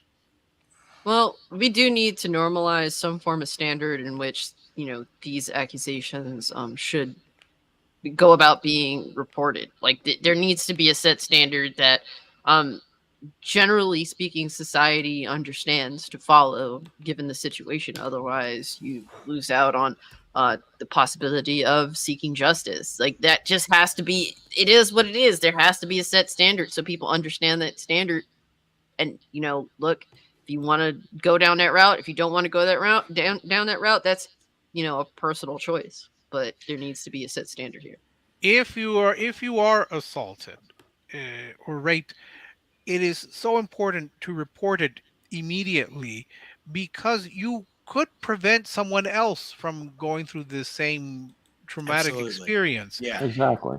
If you are waiting for 15 years and wait until after someone comes out with a story that's not even the same, because there's a difference between saying, "Oh, I have these standards that I would, that I would want you to go by. Otherwise, we're not going to have a relationship," and assault. There is a wild difference there. That makes it very suspect. And worse, when I think that you have this idea of believe all women. You just have believe all women. Whatever they say, believe all women. And I would just say, yeah, that happened. You know when that happened? That happened during the Salem witch trials, where we believed all women that were saying, yes, I see specters. And I've brought this up many times already, the McMartin trial, where we believed all the children who were telling, yes, I saw people levitating and I was smuggled in and out of Mexico like in 2 hours. Well, you have to have evidence. That's why you need trials. You can charge someone, you can indict someone, but you need proof. You just can't say I was assaulted and just say, all right, we're going to arrest the person that you say assaulted you, and that's the end of it, because we need to believe all women. No, we need to have evidence. When Me Too came out, I tweeted at Film because I've been at odds with Film Twitter for a long time, but 5 years ago I said, hey, Film Twitter, you need to watch 12 Angry Men, and then understand why we have innocent until proven guilty in this country. Okay. Yeah. You can have somebody and maybe you think the case is really strong against them, and guess what? They're actually innocent. But we haven't even gotten there with a major case like that, where it's like all of these famous people want to use hysteria to sort of like say there's this problem and we're the ones that are going to fix it. And it's like, you fucking people perpetuate the same system of abuse you claim to be against, and so it's just like all these people know, and they used Me Too as a shield. And so it damages the real people who want to go to the police, who want to say, hey, something actually happened to me. And that's beyond fucked up. To be fair, maybe she did tell somebody back when it happened, but the culture of Hollywood is such that, they were probably like, keep your mouth shut if you want to get anywhere in this place. I don't know. But again, I agree. It's sus. She's come out with claims before. This is 15 years later. Her claims have absolutely nothing to do with what Jonah's. It's just a pile on. And I know I've said this probably 2 or 3 times. I'm a little older than most of the group here, so it probably seems creepy. But I think if a guy tries to kiss a girl and she says no, that shouldn't be considered sexual assault. The guy was making a move. I agree. I agree. And however, what the guy's supposed to do, get a consent form signed before he tries to kiss a girl. I understand at some colleges you do need to have. I know, at every step. It's hard when you're drunk. It's hard when you're drunk. I agree, Chris. It needs to be an app. It needs to be an app where you say, you now today's standard it is. Oh boy. Unfortunately. Well, realistically speaking, there are naturally situations in which some signs are misread. It happens, you know, and a dude shoots his shot and it don't go well. Now, what matters is, hey, he backs away. I'm sorry, didn't mean to make it awkward, whatever. Obviously, if it's that, he had no intention of doing anything malicious in any way, shape, or form. Now, if he continues and becomes, after being rejected, then that's where it goes down awkward and bad territory. You see, and here's the other big problem too, is that we're blurring the lines of what it actually means to harass people and abuse people and stuff like that. Because as you've seen with the last 2 stories, people think that, telling a woman that she can't dress like a whore and grind on other men out in public, that's being abusive, that's being controlling. Like Sarah Brady's talking about, he's telling me that I can't hang out with other men or other questionable women. He's trying to control me. It's like, or are those people who you're hanging out with bad influence? Like maybe he's right. Have you ever considered that maybe he has a point there? But no, that's just presented as, that's abuse. Remember the whole thing around change the genders. What if that had been some dude getting down with some female rapper, Nicki Minaj, maybe? Yeah. Right? Well, while the mother of his children is at home watching an old thing go down, instead, right? You're gonna act like a hoe. You got to go or something. Would Twitter have attacked her? But think about it like this too. Remember that whole Gillette commercial, that really cringe Gillette commercial that came out a few years ago, and it was that one scene where like the woman is walking past like the guy, and he wants to go over to talk to her. There's like the black savior. You're gonna be like, bro, leave her alone, bro. It's like he was literally just talking to her. It's like what a form of abuse was happening there. But it's like, dude, yeah, didn't they lose like $8 billion or $12 billion? They probably should have lost more. Like Cassie said, just push them down into their face in the dirt. Yeah, make them pay. And they have gone back to their tagline, "The best the man can get." You know, they're trying to bury their virtue signaling, and they did lose a lot of customers. I mean, myself included. I've not bought a Gillette product after that, because I'm thinking, well, if you think that I'm, some horrible person, why am I going to buy your product? Yeah. Yeah, Mach 3 was really great in the mid 2000s, and then I stopped shaving. So there you go. I'll say this: Harry's razors has actually been pretty solid, and it's for a solid, cheaper option. It goes when you just need to shave your head and be done with it. Well, so yeah, that's the one I use until I found out that Jeremy Boring doesn't want me to buy it. Yeah, Jeremy. Yeah, well, fuck that guy. Fucking Jeremy Boring is. The Daily Wire is informative, sure, but a lot of what their own fucking personal views are fucking bullshit. Yeah. No, I just remembered that, and I'm thinking, no, I'm still gonna buy it. What makes you think I'm gonna buy yours? But sorry, go on to the next topic. I've got a whole stock of Gillette Fusion. Any final thoughts? Any final thoughts on the Jonah situation before we move over? No. I can't. Get out of Hollywood, Jonah.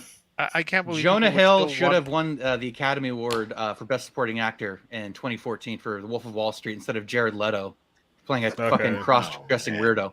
But yeah, I'd have to see the other nominees before I could render an opinion on that. But again, I'm still surprised that people would say, "Oh, Justin Long's throwing a party. Yeah, let's go." Like that's. He's friends with Hashtag Justin Long. Hashtag Justin Long, by the way. Yeah, that's a weird part for me. Justin Long, that freaking nerdy kid from Good Day to Die Hard and Jeepers Creepers. Jeepers Creepers. Yeah. On a completely separate note.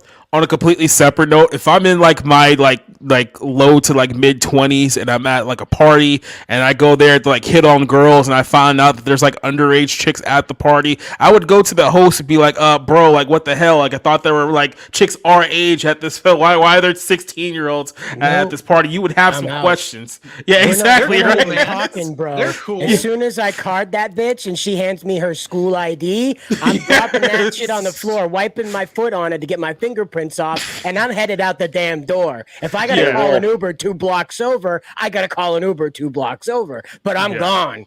I'm gone. I mean, if Don't get gone, girls, guys. These are people that probably know what kind of parties Bryan Singer was throwing. So they were like, dude, this party. How about the ones that James Gunn throws? Look, we know that Dan Schneider did a lot of horrible things. He drove Amanda Bynes insane with multiple teenage abortions because he couldn't leave her alone. We know that he did the same thing to Selena Gomez. He did the same thing to the little blonde girl that loses her mind on Instagram every year. Amanda Bynes? Yeah, Amanda. No, the other one, the Jeanette McCurdy. She glosses herself up in makeup on his birthday and makes it look like he beat the hell out of her with her makeup. But anyway, we know that this is all real. So yeah, Jonah Hill probably was at a party for teenagers, knowing full well what was going on, because that's the culture of Hollywood. That's how they operated. He may have regrets about that now. He may have gone and repented for that now, and why he wants to be more traditional these days is because of that untraditional lifestyle before, when this took place. Now, as it was said that kissing isn't sexual assault, fine. I don't really know which way to go on that. As a dude, and again, like I said, I've been through the ringer quite a few times, but my go-to thing was, if you make eye contact long enough, she's inviting you. All right? That's what I tell other guys when they ask me about that. Like, when's the right time to kiss? It's when she's just staring at you. That she's just saying it with her eyes. That's it. Yes. But if that doesn't happen, if you're not making eye contact, she's afraid of you, intimidated, or disgusted. So just leave her alone. But if you're making eye contact, that probably means she wants to kiss you. That's the thing, is that it's not some kind of rocket science, right? So again, he's taking her out here. He's obviously aware of what's going on because it's Hollywood. He's taking her out there. They're having a bonding moment, right? And he's going to make his move. She's underage. He knows that. He's doing wrong by our standard, obviously. But that's what he did. Okay? And so we have to accept that Jonah's probably in the wrong and this girl's in the wrong for waiting so long. But the caveat to that is I want to offer you this. Terry Crews waited until the Me Too hashtag got around to let people know that the gay mafia grabs his dick whenever they feel like it, public or private. All right? Yep. Now, he waited until that happened. And he said it on Oprah, I'll mind you. He told that story. No, it was Ellen DeGeneres. He was on with Ellen DeGeneres, and he was talking about that on morning television, having his penis groped by an adult man in front of his wife at an award ceremony. Yeah. And so he waited until that happened. And that's what he said, though, is that the culture said that if you speak, you're done. So he said, do I pursue justice and throw my career away, or do I keep making millions and suck up my pride? And Mariah also makes a good point. Women are just as bad as coming on too strong and to the point of it being inappropriate, but you never hear people talk about it. And that's part of the problem. So, well, we're all in a good mood right now with these first two stories. So let's bring the mood down even further with our next story, which is Jill Scott, who apparently is still around. There's a lot of resurgence of like old like 2000 like pop and R&B singers apparently, because Jill Scott did a rendition of the national anthem where she basically just tore the country down, saying that it was full of the slaves and blood and racism and all this nonsense. So here's part of the video here. I'm not sure we'll play the whole thing, but you pretty much will get the gist of it here. Someone also pointed out just before I start this video that she looks like a drag queen in this video that we're playing here. I'm not sure if that was an intentional choice or if that's just she decided to look like this, but here's her rendition of the national anthem, I guess I should say. If Twitter will allow me to actually play this damn thing. Yeah, I might have to. Sucked. Yeah, Elon needs to like fix like this player here because it's insufferable at this point. Can you see? By the way, this sounds terrible. Love those earrings. By the blood in the street. That's not how it goes. You're saying it wrong. This place doesn't smile. Yeah. On you, colored child. At what point are you allowed to boo? Right now. Whose blood built this land?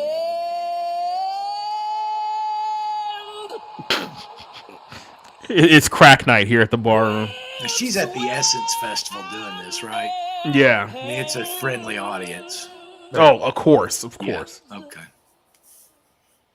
But you'll die. She'll get nothing but yes, Queen slays when she's doing. You know, this. I remember in the '90s, like when BET was relatively coming onto the scene, how badly people made fun of it, and I just, things like this have really set America back. The '90s were so much better. That's all I'm gonna say. Does this truth hold anyway? I'm not even going to go with the weight thing. Not even going to go with the weight thing here. Don't address the elephant in the room. Oh, damn it. This is not the land of the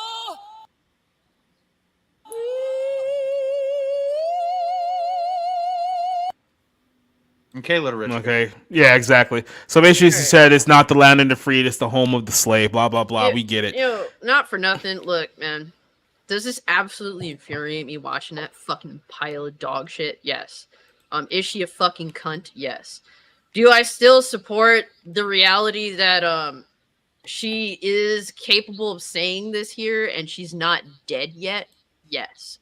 So it's sad that I have to stand by but here's the thing, and I know what you're saying, and I'm not even disagreeing with it. But she's sitting here literally running down the country that allows her to be able to run down the country in the first place. That's the irony in it all, right? That just it is what it is. Like, it's sad that she actually is that fucking depressed. But if she was to sing any other national anthem in a lot of other countries across the world, and sing it in this disgusting, despicable way, she would either be arrested, missing, dead, or all three.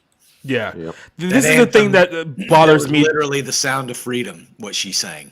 Yeah, this is the thing that bothers me, and look, it's just kind of like a personal thing with me because I know like a lot of black people like view this way. They think that this is just the absolute worst country in the world. And it's so oppressive and racist and blah blah blah blah blah.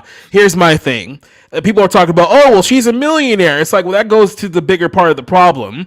I've never seen a group of people hate and despise a country so much where literally no one is keeping them here in the first place. If you honestly, truly feel that way about America in your heart, you're one of the few people who have the money that you can go literally anywhere you want to go. That's not the United States of America. Pick a country, you can throw a dart at a map, and with the money that you have, you can actually get probably one of the nicest homes in that other country where you can actually be free, where you can actually not be gunned down in the streets like you claim to be. So it's like, if you hate it that much, just leave. Just leave. Well, there's a question. Can we cleanse this though? Can we cleanse this by playing Diana Ross singing "God Bless Absolutely America"? not. After at Shea Stadium just after 9/11, and then Mike Piazza hitting that fucking insane home run. Yes, now that's fucking America, all right? Well, that's amazing. My question, to follow up on what Jacob said, is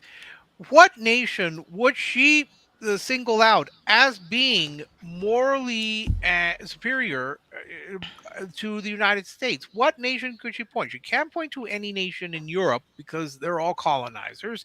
She's going to go to China? They're not going to let her do this. North Korea? Even pick an African country and they won't have her. Exactly. And the interesting, I mean, look at how Egypt reacted to a black Cleopatra, which is 100% historically accurate. They're just a bunch of racist, the Egyptians. And at least, look, you did have people who did leave, and they thought America was so racist. You had W.E.B. Du Bois, but at least the segregation was perfectly legal at the time he left. It wasn't like he just left now. I'm utterly amazed at, first off, I don't know who this person is. I don't know. I've never heard of Jill Scott until now. I don't know who the fuck she is either. So I don't know who she is. But Travis Scott's mother? I don't know. The way I see it, or if you want, or finish your point first. Oh, Rick. Yeah.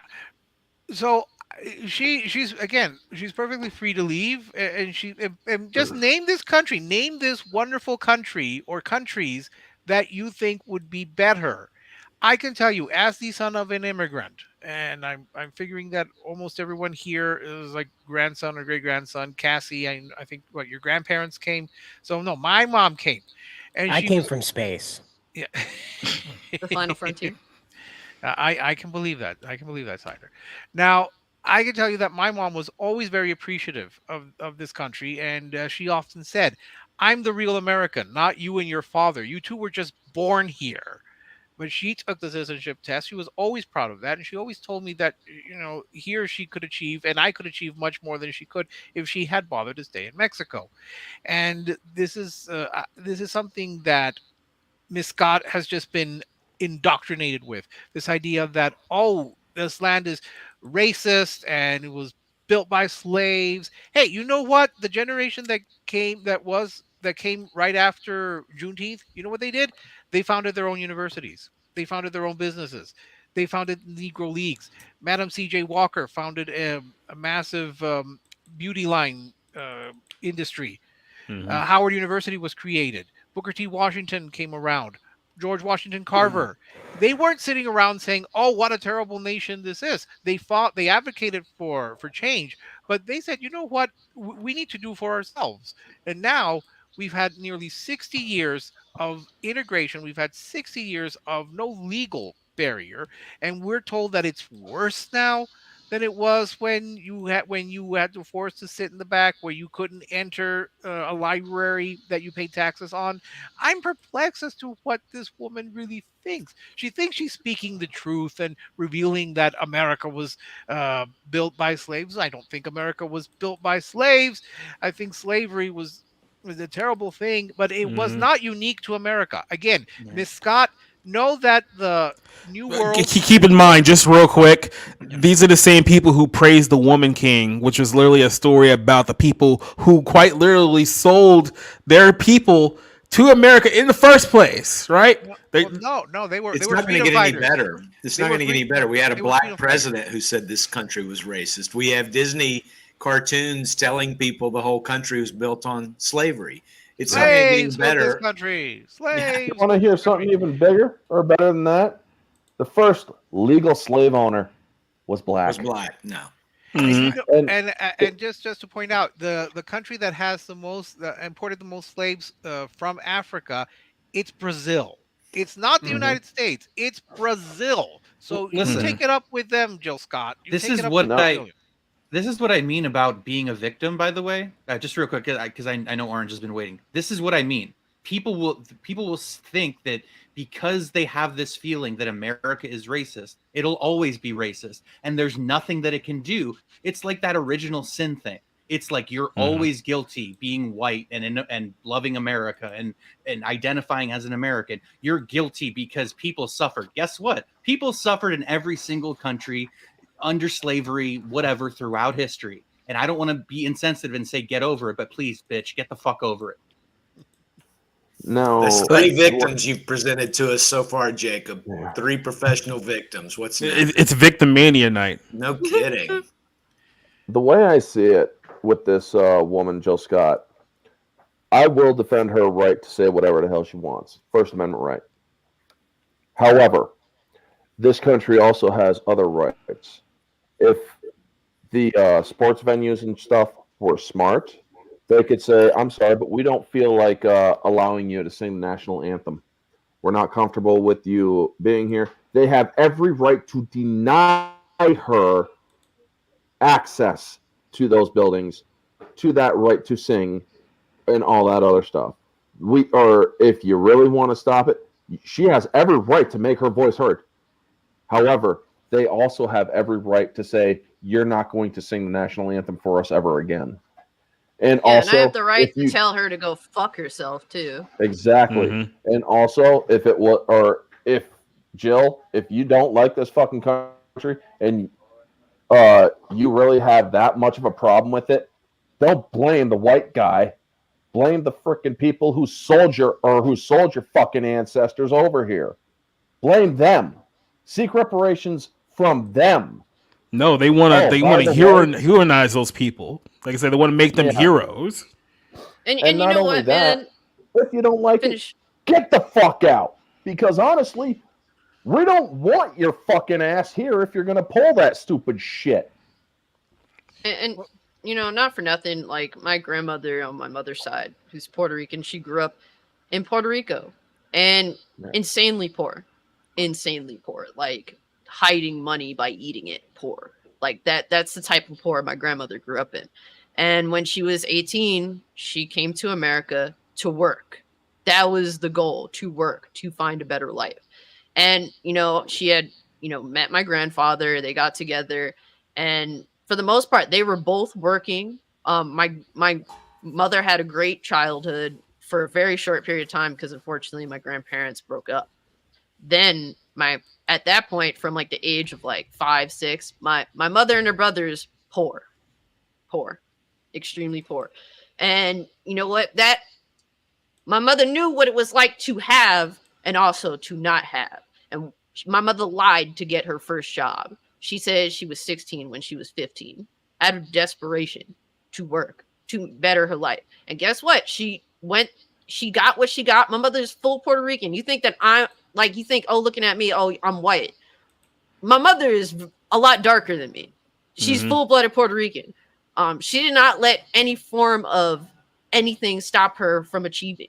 Nothing. My mother became a nurse. My mother did all the things, all the avenues, she went down all the avenues and strove and didn't let the color of her skin or whatever, or racism, whatever, stop her from getting hers. And guess what? When she got hers, my grandmother was showered with gifts that, like, my mother was like, yeah, when I got my first job, I bought my mother this couch so big that it wouldn't even fit through the door. She's like, I had to go get a different couch that would actually fit.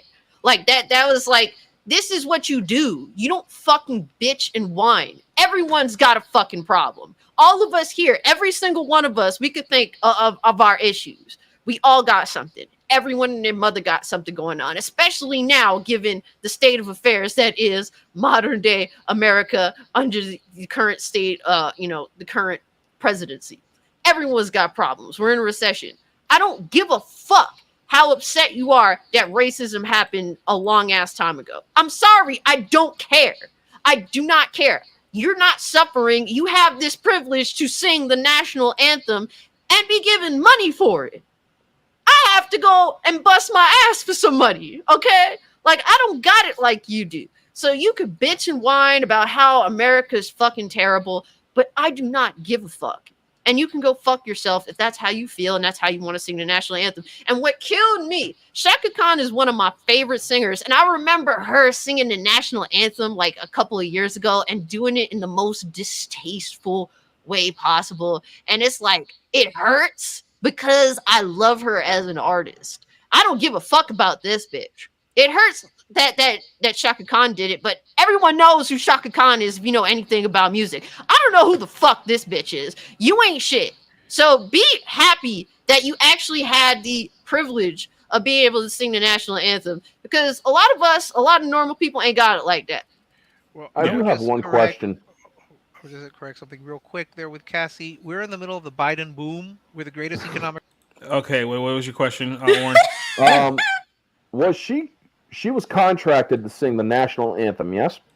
Yeah. To make that $1 million or whatever? Well, yeah. I suppose. If she was invited by Essence, then I'm pretty sure that she was paid, so yeah. Well, if she was paid and she was contracted to sing the national anthem, I wouldn't have paid her.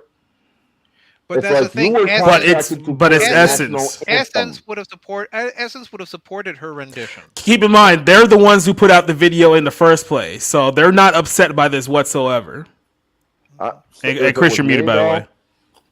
If it was me, I would have said, "I'm sorry, you're not getting paid. You didn't fulfill the contract that we offered you. No, you are not getting paid that money." No. Essence would have supported her and probably would have maybe even encouraged her. That's Essence. If it was me, yes, but Essence has a certain. Well, here's the thing: if it was you, you wouldn't have invited Jill Scott to begin with, because you know exactly how she feels about who the fuck she was. Well, you wouldn't invite Jill Scott because nobody here knows who the fuck she was. Exactly. Saturday Night Live would have welcomed this rendition. Come on.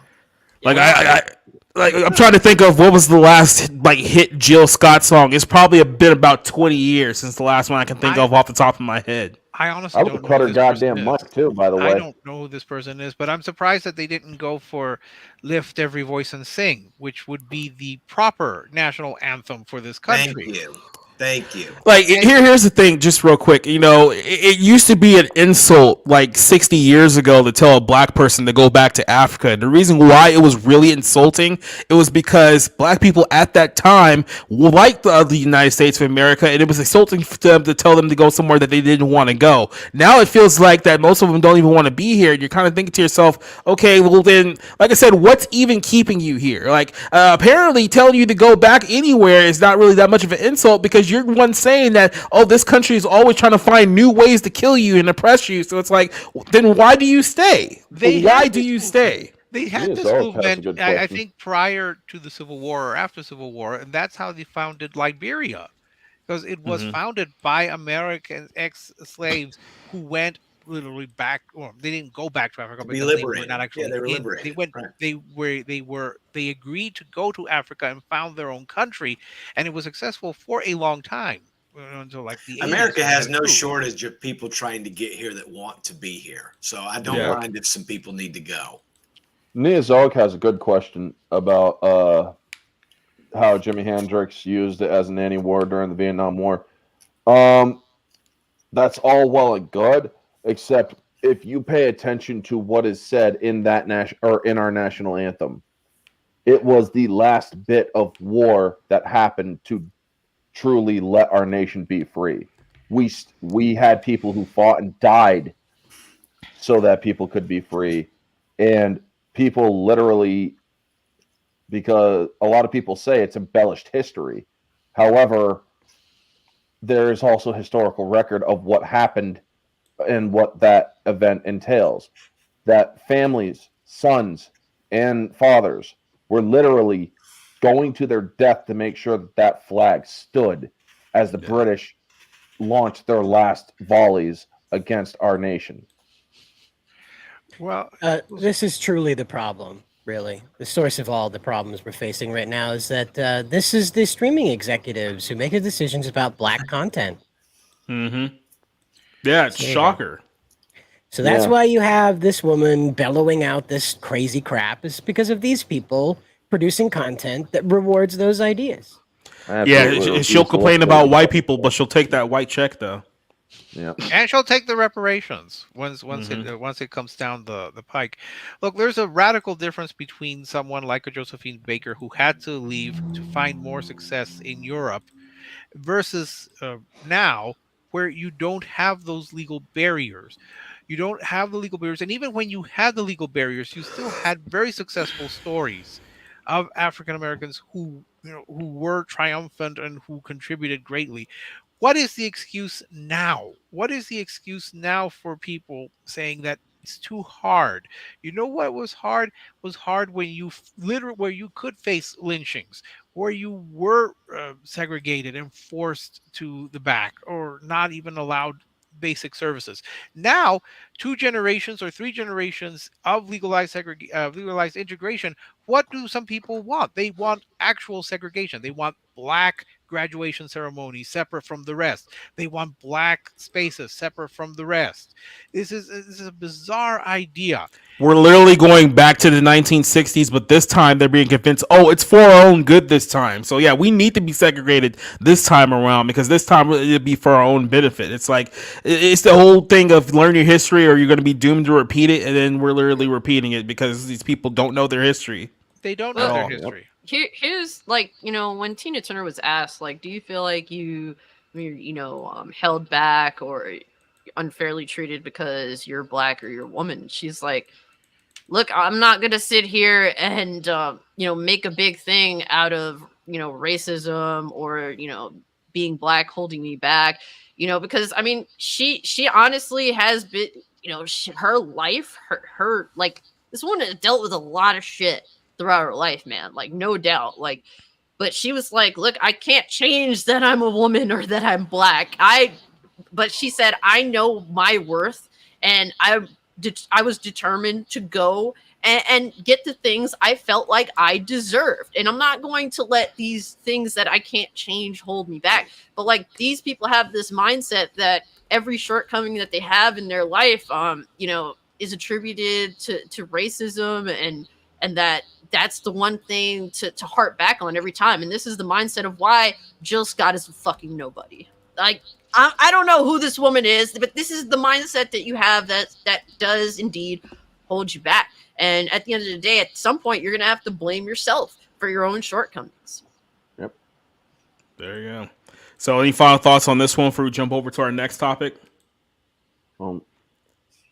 Well, there seems to be a race between who can say the stupidest things between the people who are in Barbie and the people who are Oppenheimer. Because Robert Downey Jr., who, if you don't know, is like a bug-eating vegan now, made a comment about the film, which is about, the production of the first quote-unquote nuclear bomb. And he basically says that because men start wars, that the entire planet should be a matriarchy and not a patriarchy. So here's his little comment here from Bounding. Let's put this up real quick. quick.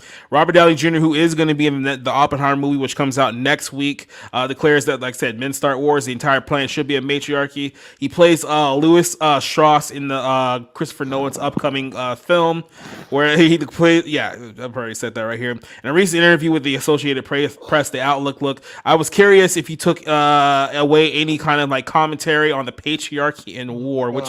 What a fucking leading question that was. Holy wow. shit. Objection, oh Your my Honor. God. Sorry. Leading. No, like I can't even be mad because I literally had the exact same reaction you guys did when I read that. It's like this is how we ask questions now in 2023. And then Downey responded, "Men start wars. The entire planet should be a matriarchy, but I've never changed on that position." He said that when he was asked if he had already gone into the filming, he replied that, "Well, this is a triple confirmation." Does he have the actual video on here of this question? No, I don't think this is the video here. I'm gonna have to go back and check later. But he did say in the video that context is so critical. The timing of the Manhattan Project, the deployment is not so necessary, and you have plenty of data that would support it either. But regardless, why it can be debated. But it's here. But we're here now, and that's the cold hard truth. Being able to under Nolan's direction, be kind of invite the audience to be involved in this meditation of it sounds like a bunch of nonsense that I'm reading right now. I'm just I know sometimes I'd be like, am I just reading this wrong? Say no, I'm actually reading this word for word. But it's kind of, we all know the films and the first 50 years have all been important in that way, as well as entertaining and enthralling and just cool to watch. And I guess that's the transcendent thing to certain films. So yeah, I got to be in one. So he basically is talking about the fact that he's getting to be in a Nolan movie. I was going to talk about the question here, but since we all kind of blew up on that one topic, so I'm going to ask Rob this question. What is it with these hack journalists who work for the biggest media corporations in the world? And we'll get to that in our closer here about the media. Why? How do these people get jobs? Can somebody explain that to me? Like, if someone's getting paid like almost six figures to ask the absolute dumbest questions in the world to Robert Downey Jr. How do we get that gig? Because apparently we're in the wrong field here. What's going on here? I don't know, but like this perspective is like a second grader comes home from school and is like, you know, with a little kernel of wisdom, like, you know, men start wars and women make babies. You know, it's that kind of fucking that kind of reductive, stupid argument that's sort of like, listen, honey, listen. Women for the last 50 years in political positions have dropped as many bombs as men. Okay, now maybe not in the sheer numbers because there's not as many of them. But you Hillary Clinton literally was Secretary of State. How many people did she murder? Countless. And so it's just like this argument is such an elementary, like childish worldview. You know what I mean? Yeah. Of like men start wars. It's like the power structure that runs civilizations start wars. However you want to read Catherine into that. the Great. We're in the middle of the Ukraine war. It's been going on for a long time. Catherine the Great started wars. But so for people who want to talk about power structures and hierarchies and the patriarchy, they don't even understand it. They don't see, here's the thing. I think there's plenty of room to criticize systems and hierarchies and even patriarchal viewpoints throughout history. But guess what? You can't just throw the baby out with the bathwater. You can't say that, all this progress that men are responsible for is irrelevant and it's based on misogyny, so we need to throw it out. These softball questions, these incredibly leading questions, it's just like, why don't you just answer it for him? Hey, Rob, here's a shocker. Let me bring this back up for a second. The person who asked the question was a woman. So here it is. I was curious if you took away any like commentary on like patriarchy and war. Men start wars and the entire planet should be a matriarchy. But I've never changed position on that. So you already had that going into this. Well, this was just a triple confirmation. Yeah, so someone got paid to ask that question. And how stupid does that woman sound? She said like twice in one sentence. Which again, maybe I'm being overly critical, but holy shit. First, for some reason, I think his answer sounds very sarcastic. Right? Yeah, it sounded like he was flirting a little. Yeah, it was a stupid question. Yeah. And I don't know what that has to do with Oppenheimer. I mean, I have to be honest now. Now that I hear her asking a question, that's more on the interviewer being a complete jackass than Robert Downey Jr. But I know Cider has this brought up too. Some extra context for us here. Well, it's an article from Quartz, and it says, throughout history, queens were more likely to wage war than kings. Down here it says, but apparently they were in fact between 1480 and 1913. Fancy year of 1913. Europe's queens were 27% more likely than kings to wage war, according to the National Bureau of Economics. So the patriarchy is very proud to present to you world peace, you warmongering lady folk. Hasn't Robert Downey Jr. seen The Woman King? I mean, come on. Look, He probably jacked off to it. I have to understand this from the perspective of, at least from what I know, Robert Downey Jr. has an amazing wife. Like, honestly, that woman has helped him a lot. Yes, like, honestly, he does. And it's like, from that perspective, I kind of get what you mean, but unfortunately, women are bitches and hoes out here. There are some nasty, disgusting women that act like men, but are even worse. A bitch will want to start a fight with another chick just because of the color they're wearing on a particular day. This is just the type of shit that women be on. So for me, look, at the end of the day, every person is individualistic. So I can't, definitively say like a man is best for leading anything, because at the end of the day, I think most human beings are just pieces of shit anyway. Absolute power corrupts absolutely.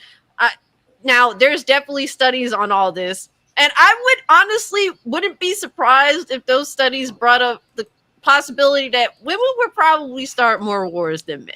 But I understand, he has a good wife, and I understand that, but not every woman. Before I let Cider make his point, I just want to bring up that throughout the course of this night, we have shown just how petty and vindictive women can be, where they can bring up minor inconveniences from things that happened 15 years ago and pull it out on a whim. So this idea that we just give them society, we would be a much safer place, is such hilarious hypocrisy and heresy. I don't even know what to say, but go ahead, Cider. I just want to point out that at the start of the show, Cassie pointed out that she had superpowers. She'd wipe out the government. And Rob and I, we're just going to fly around. That's what we wanted to do, just fly around. All three of us will fly around. The White House is just on fire. Meanwhile, Cider and Robert are doing donuts in the air like nothing's going on. Cassie's the one that lit it on fire. So, well, to be fair, I would fight to eliminate the federal government so that it cannot wage these sorts of pointless wars that we've been in for how many decades now? You see, look, here's the thing. I'm so far ahead of this whole argument. I'm not even looking at the federal government anymore. Let's just go all in. Let's just take out the Rothschilds right away. I mean, if I have the powers of Superman, they would be the first house I would knock down and just turn into ash. So yeah.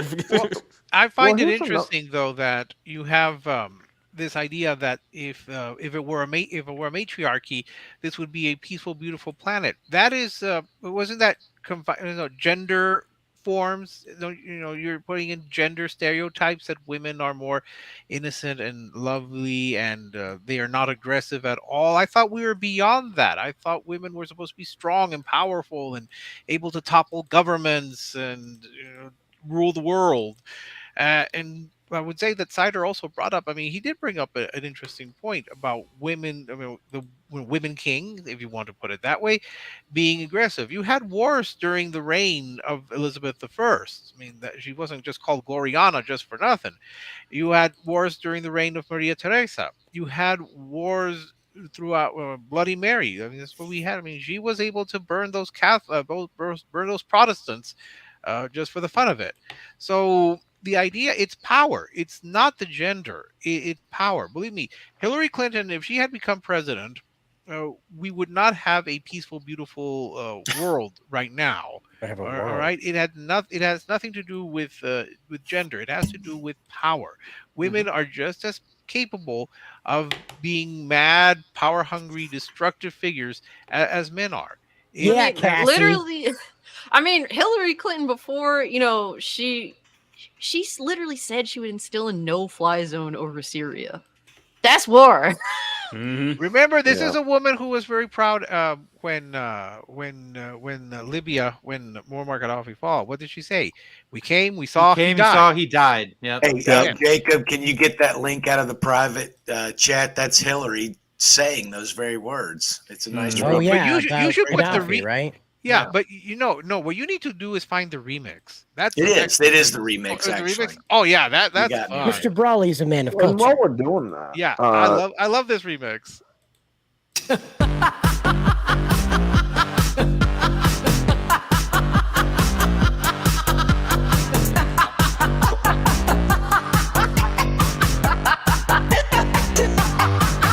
Look, we came, we saw, he died. We came, we saw, I belong with the murderer. He died. Look, we came, we saw, he died. Yeah, this no, is an acid that's trip that I don't want to keep watching. No. We dodged the shit off here, man. Oh, by the way, I just love that, that whole thing led to the situation. It's like, oh, we need to put all these Syrian refugees all over the world. And I was one of the few people back in 2015 that was like, no, actually, that's actually a bad idea. Let's not do that until there's like a proper vetting system in place. And then here we are 8 years later. I'm not sure if you guys are paying attention to what's happening in France right now, but it seems like they made the right decision after all of these years. So I mean, isn't fucking Hillary still having seizures outside of outside of her cars? But honestly, to the topic, Robert Downey Jr., as much as I love him as an actor, dude, stop trying to fucking cater to people.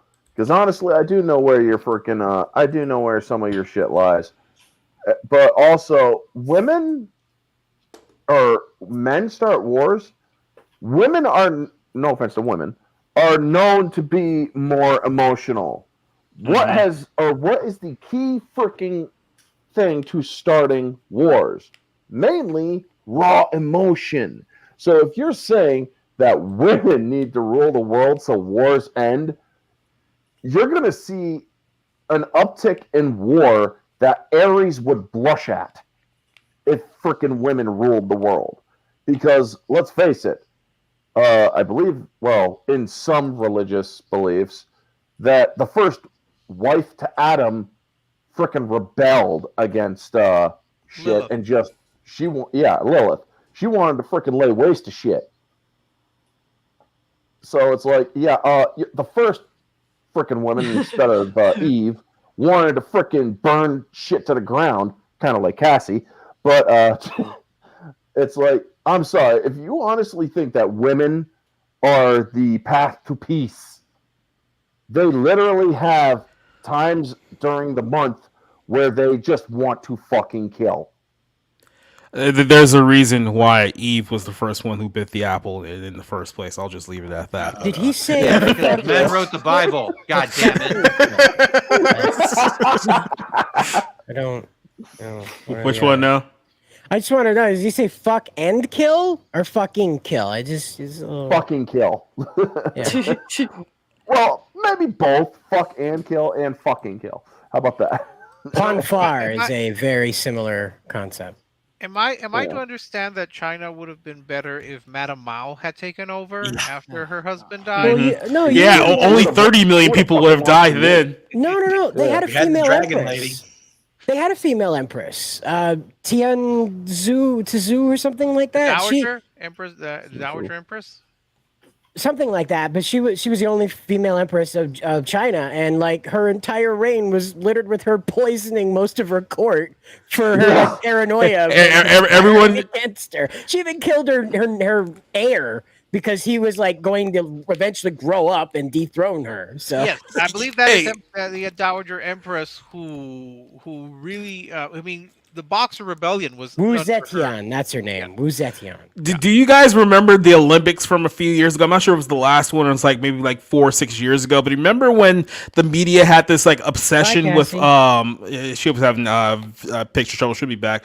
But remember when the media was having this obsession with Kim Jong-il's sister, the North Korean chick, and all of a sudden there was like profiles about, oh, look at the beautiful sister of the almighty leader of North Korea. And then meanwhile, people who were actually from there was like, no, she's way worse than him. Like, stop profiling. She's not a hero at all. You know why? Fucking monster.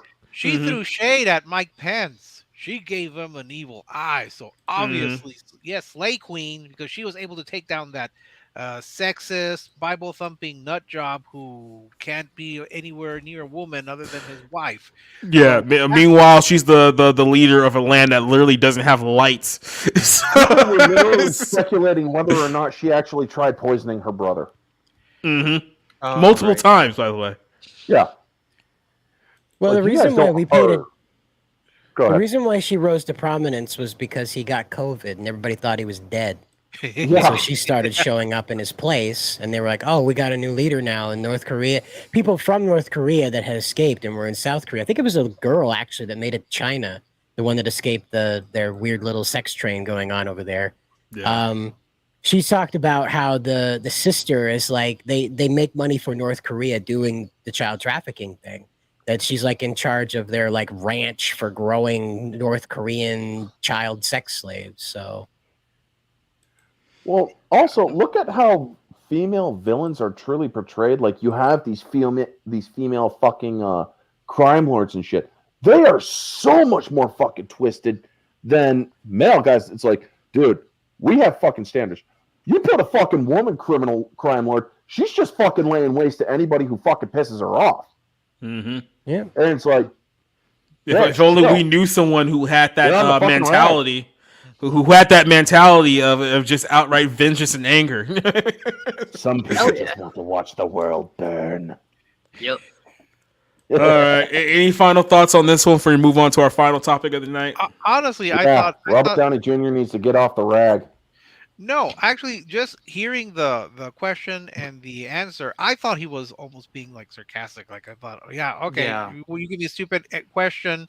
I'll give you an equally stupid answer. That's my takeaway from it. But that does seem. Yeah, I agree. It's like he's clearly. I think we can all. I think we can all agree that the person asking that question is a bigger jackass than Robert Downey Jr. at this point. So yeah, that's a pretty safe assertion.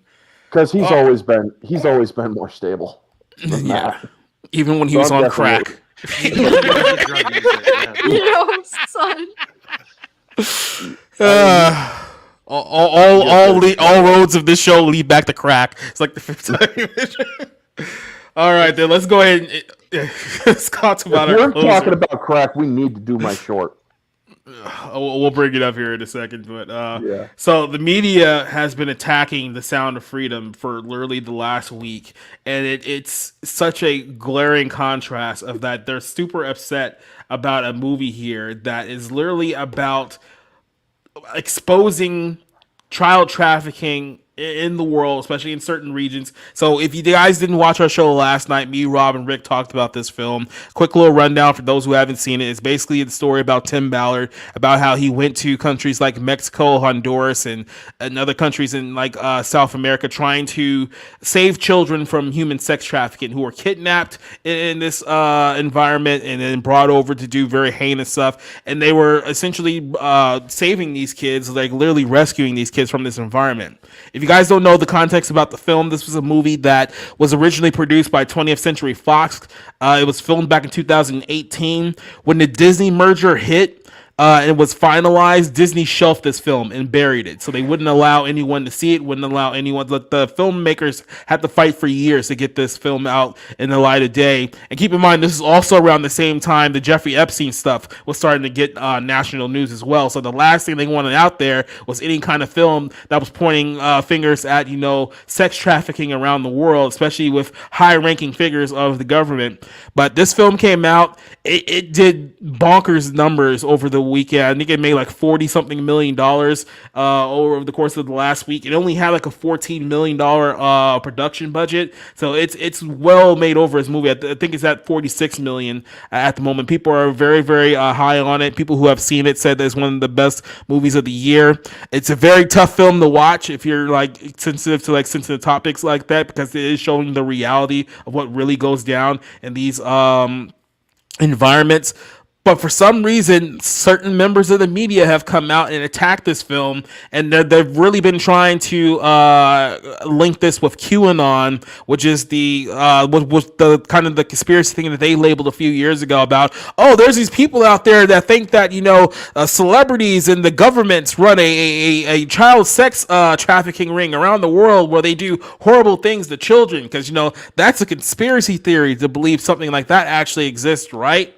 But here you have members of the media slamming this movie. Keep in mind, these are the exact same people who defended Cuties, the movie that had a lot of people like, what in the absolute hell is this? They defended that movie, but they're coming out and slamming this one as QAnon. This is from Fox News here. Multiple liberal outlets have trashed a new film, Sound of Freedom, as QAnon adjacent and fit for QAnon in recent days, trying to discredit the movie. Keep in mind, when Disney shelved this film, this is when a lot of media outlets came out with hit pieces against Tim Ballard to try to discredit him, saying that he wasn't really saving as many people as he was claiming, that his organization was actually doing more harm to the people than it was for good. So they really came after him in the the wake of this fallout as well. But people like The Guardian and Jezebel, we saw Rolling Stone was another one. Like a lot of these big name outlets were pretty much slamming the story of Tim Ballard, the Homeland Security agent who was rescuing kids from human traffickers.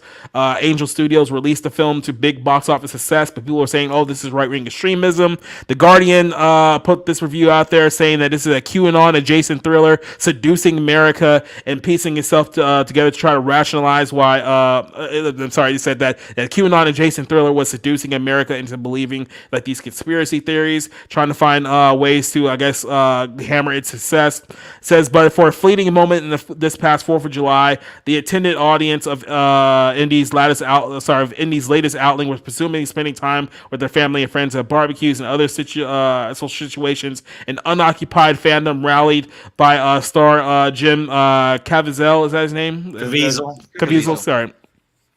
Claimed that with a $14.2 million gross versus the Dial of Destiny. So this film actually did beat the Dial of Destiny on the 4th of July. More people were watching that than they were watching the $330 million Disney film. The Guardian also trashed it. It says, no matter that these figures require selective, almost willfully misleading framing to allow for this David and Goliath narrative trumpeted by supporters, as copious tweets accusing Disney being in cahoots of a global cabal with high-power pedophiles, make it clear that the truth does not have too much purchase around these parts. So they're literally not only not only slamming this film, but basically saying that, oh, everything about this film is hogwash. Don't listen to anything about it. Like, it's one news article after another putting it out there saying that this is a conspiracy theory, that this doesn't happen the way that they say it is.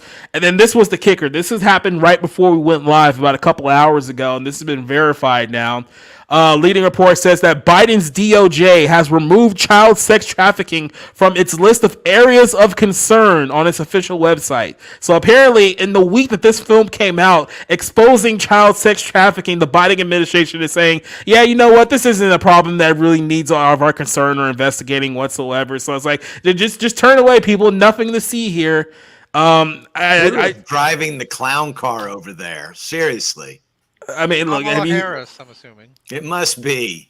The media didn't make a big deal when Liam Neeson's movie Taken came out. Did they say anything about child trafficking was something that didn't happen? Mm-hmm. Did they get Taken was an exploitation movie. Yeah, this is not an exploitation. What about Rambo Last Blood? Did they didn't like that? No, they actually did trash that film, but they trashed it because the bad guys were Mexicans. That's why they had a problem. Well, not only this that, they also freaking trashed it because the wall was in it. Oh, yeah. Well, okay. And maybe you guys won't know what I'm talking about, but there's this movie that came out in 2019 called Dragged Across Concrete. Excellent film, by the way. S. Craig Zoller is one of my absolute favorite filmmakers, but he does that sort of grindhouse, gross out, very, very, very violent kind of movies, but in a very graphic, stylized way.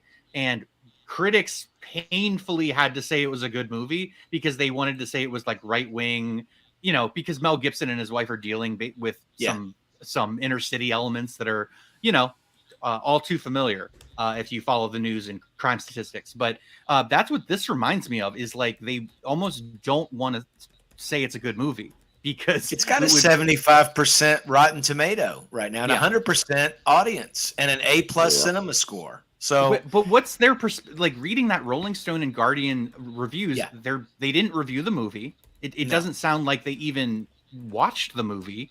They want to hammer home these cultural touchstone points about talking points about right-wing fantasies and stuff. What is right-wing about saving children from a fate, literally from the movie, a fate worse than death? What the fuck is wrong with you? Review the movie. If you have issues with the movie and how it was made, look, that's what critics do. That's your fucking job. It is not your job to cover the sort of social and cultural spectacle of the movie, how the media wants to cover it, what it wants to talk about. You're not even talking about the movie, and so you're doing. They said the movie was seducing America. It's seducing American audiences. So God forbid America wakes up to the fact that their children are being fucked by weirdos on on a worldwide scale. It's disgusting. I love how these people are coming after us saying, "Oh, you can't watch this movie. It's cute." It's based on a true story. Mm-hmm. But that's why they're coming out to discredit the story. They're trying to discredit Tim Ballard by saying that if they can say that his story is all BS, it's like, oh, then nothing about this film is real, especially the whole point about elite people raping kids. That's not real either. But here's the thing. It doesn't matter if it's real or not. And I know that people probably will have issues with me saying that, but this is the whole thing. It's a really good movie, regardless if any of the story is true. That's what I mean. All of that based on a true story thing. Look, to me, that's a selling tool. It's irrelevant whether the movie is good or not. However, the fact that they actually say more in reality than what they show in the movie just proves the point that, guess what? This is just a well-made movie, guys, and it happens to be true. And not only that, subject. I've never mentioned this on this stream before, but I did some stuff with Mike Barron, a comic book called Private American. We crowdfunded it, and we probably would have only crowdfunded it for about $30,000, maybe not even that, maybe 20. But because it dealt with the subject of the border, this was basically Mike Barron wrote The Punisher years ago. And he wrote a character that was living on the border, watching the cartels bring over weapons, human trafficking, and all this. So people caught wind of it and said, oh, this is racist and this is anti-immigrant and so on. And a bunch of people wrote stories about it in the media, even the Daily Cause, who were now suing. But because of all that heat, we raised $80,000, on that book, right? And we're still selling it. It's theprivateamerican.com. I'm not really trying to plug it, but in case you're curious. But I think this has only helped. This goofy outrage has helped this movie now make triple its costs.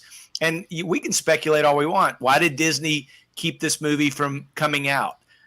I've got plenty of good ideas as to why. I don't know if any of them are true, but there's certainly this looks like this and this looks like that. And I think they're child groomers, and I hope Disney gets flushed down the toilet eventually. I don't think they're good for families anymore, if they ever were. But this is I have not seen the movie. I've got tickets to go see it tomorrow night. I've heard it's not nearly as sensational or hard to watch as maybe some people have tried to paint it in the media. I know everybody that has seen it loves it and says it's one of the most important movies of the year.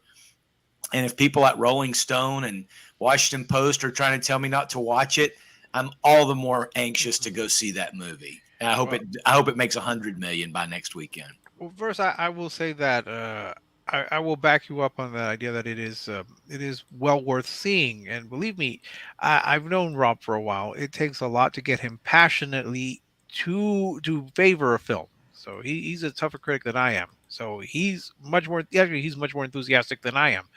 And to your point, Chris, it is a bit like I said yesterday, the Streisand effect, where just trying not to, pointing out how bad is this, it only draws more attention to it. But I'm just perplexed as to why they take this attitude. I would have thought that child sex trafficking would be something that people, I mean, to oppose it would be something that people would get behind, and making a film, fictional or non-fictional, that people would say, "Hey, this is like I said in the beginning, it's a little known but necessary subject that needs to be discussed and brought to Because light." this is why they don't want to do it. And let's address the elephant in the room here. And I know this might not be so happy for the people here at YouTube, but we're just going to go ahead and say it. The reason why the media is acting this way, the reason why they're trying to discredit this, is because they don't want to know that the people who they're running interference from are the exact same people who are involved in this organization that they're trying to discredit in the first place. I mean, we're talking about, look, we all know the Jeffrey Epstein story by now. We all seen the pictures and the videos of the people who he hung out with and the people who he was close with. He was close with bankers. He was close with people in Hollywood, in media, in governments, not just in this country, but governments all around the world. And we all know for a fact that he was running this pedophile organization from his various islands and stuff like that. So he was well connected with a lot of people. There's a reason why we still don't know who the list for certain, the clients for certain. I mean, we could speculate based on certain things, but we don't know for certain who is all on that list. It's all out there. This is the reason why they're trying so hard to discredit this movie, because they don't want the majority of people looking around being like, so who is part of this group that's running these organizations? Because, I mean, it can't just be the drug cartels. I mean, yeah, you need a lot of money and a lot of resources to pull this off, but let's talk about the stuff that happens in Eastern Europe. Let's talk about the stuff that happens in the Middle East. Here in the United States of America, let's really get into the nitty-gritty of who these people are. And these people know who these people are, so that they're trying to deflect us for figuring out who exactly these people are. It just seems strange to accuse the people who made this movie or who go and watch this movie and like it, that they're all QAnon crazy people, because it actually makes the people who say these things look crazier. But think about it like this. This is what intelligence agency has been doing for decades, for generations. Exactly. When they know that somebody has something over them that could damage their reputation, what do? They damage their reputation. They make sure that people think, oh, this person isn't credible. He's a drunk. He's a crazy conspiracy theorist. That way you can say whatever you want, but no one's going to believe it because they damage your credibility. I am positive that the people who went to the screening that I went to had not heard of QAnon and did not think that, oh, this is some sort of crazed right-wing conspiracy, because this is El Paso, where people think Beto O'Rourke is a closet Republican. All right, so we're pretty much to the left here in El Paso. The idea that the people who like this movie or watch this movie or made this movie, that they're all conspiracy nuts, makes the people who comment look nuttier, in my opinion, because they're seeing something that is not there. I saw the movie, I liked the movie, and I did not see some sort of right-wing QAnon nonsense. I saw a movie about a man who is trying to end or trying to make a dent in child sex trafficking. Where do you get this idea that it's some sort of praise for QAnon or what have you? It just seems such a bizarre. Go hold on a second. Go ahead, Cider. I just want to say it's been over 1 year since Ghislaine Maxwell was sentenced in a New York court to do time for being Epstein's go-getter girl. All right? Yep.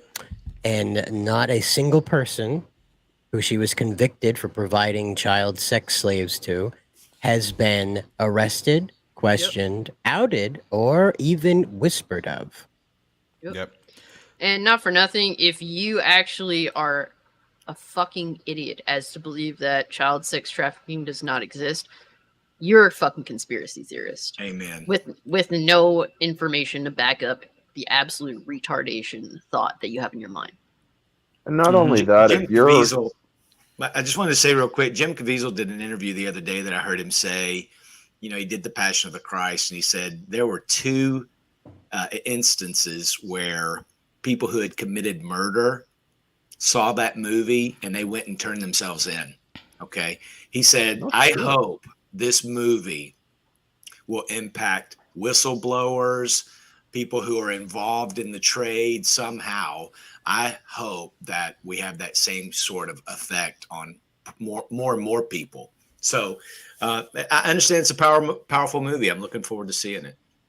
Real quick, Neil Stoic says that, do you think that this film has the Joker effect? No, because the whole thing with the Joker was absolutely asinine to begin with. It was this idea from progressives that people were going to watch the Joker and just turn into homicidal maniacs who were just going to start randomly shooting people because they saw a 2-hour or 3-hour Joker movie. That was just asinine to begin with. And that's another falsehood that the media propped up. This is a film that's actually about, like I said, stuff that's actually happening in the real world right now. And like I said, they're trying to discredit it because they don't want people to figure out who's actually running the show here. But you have to shout out real quick. Shout out real quick to Osnot, who was racially profiled for going to go see the Joker movie. I mean, not only that, this movie did somewhat get the Joker treatment because, I mean, critics and freaking media are trying to pan this film before people get a chance to see it, and Disney freaking shelved it. What happened when the Joker was coming out? Everybody was saying it was this ultra-violent, mass murdering, inspiring thing, and it's like, and the director even said, "Miss me with that shit. Have you ever seen John Wick?" Yeah. Because, and not only that, folks, the Joker was the one movie that beat a fucking Star Wars film in theaters with a Star Wars film, mind you, with an extended run, a lot of hype, and yet the Joker was putting the fucking U.S. military on alert, the FBI freaking on alert, the NYPD freaking going nuts at every fucking theater in New York. People or the media going crazy, saying, "Oh my god, this is such a bad fucking movie," and whatnot. And yet, it beat out a Star Wars film in the box office.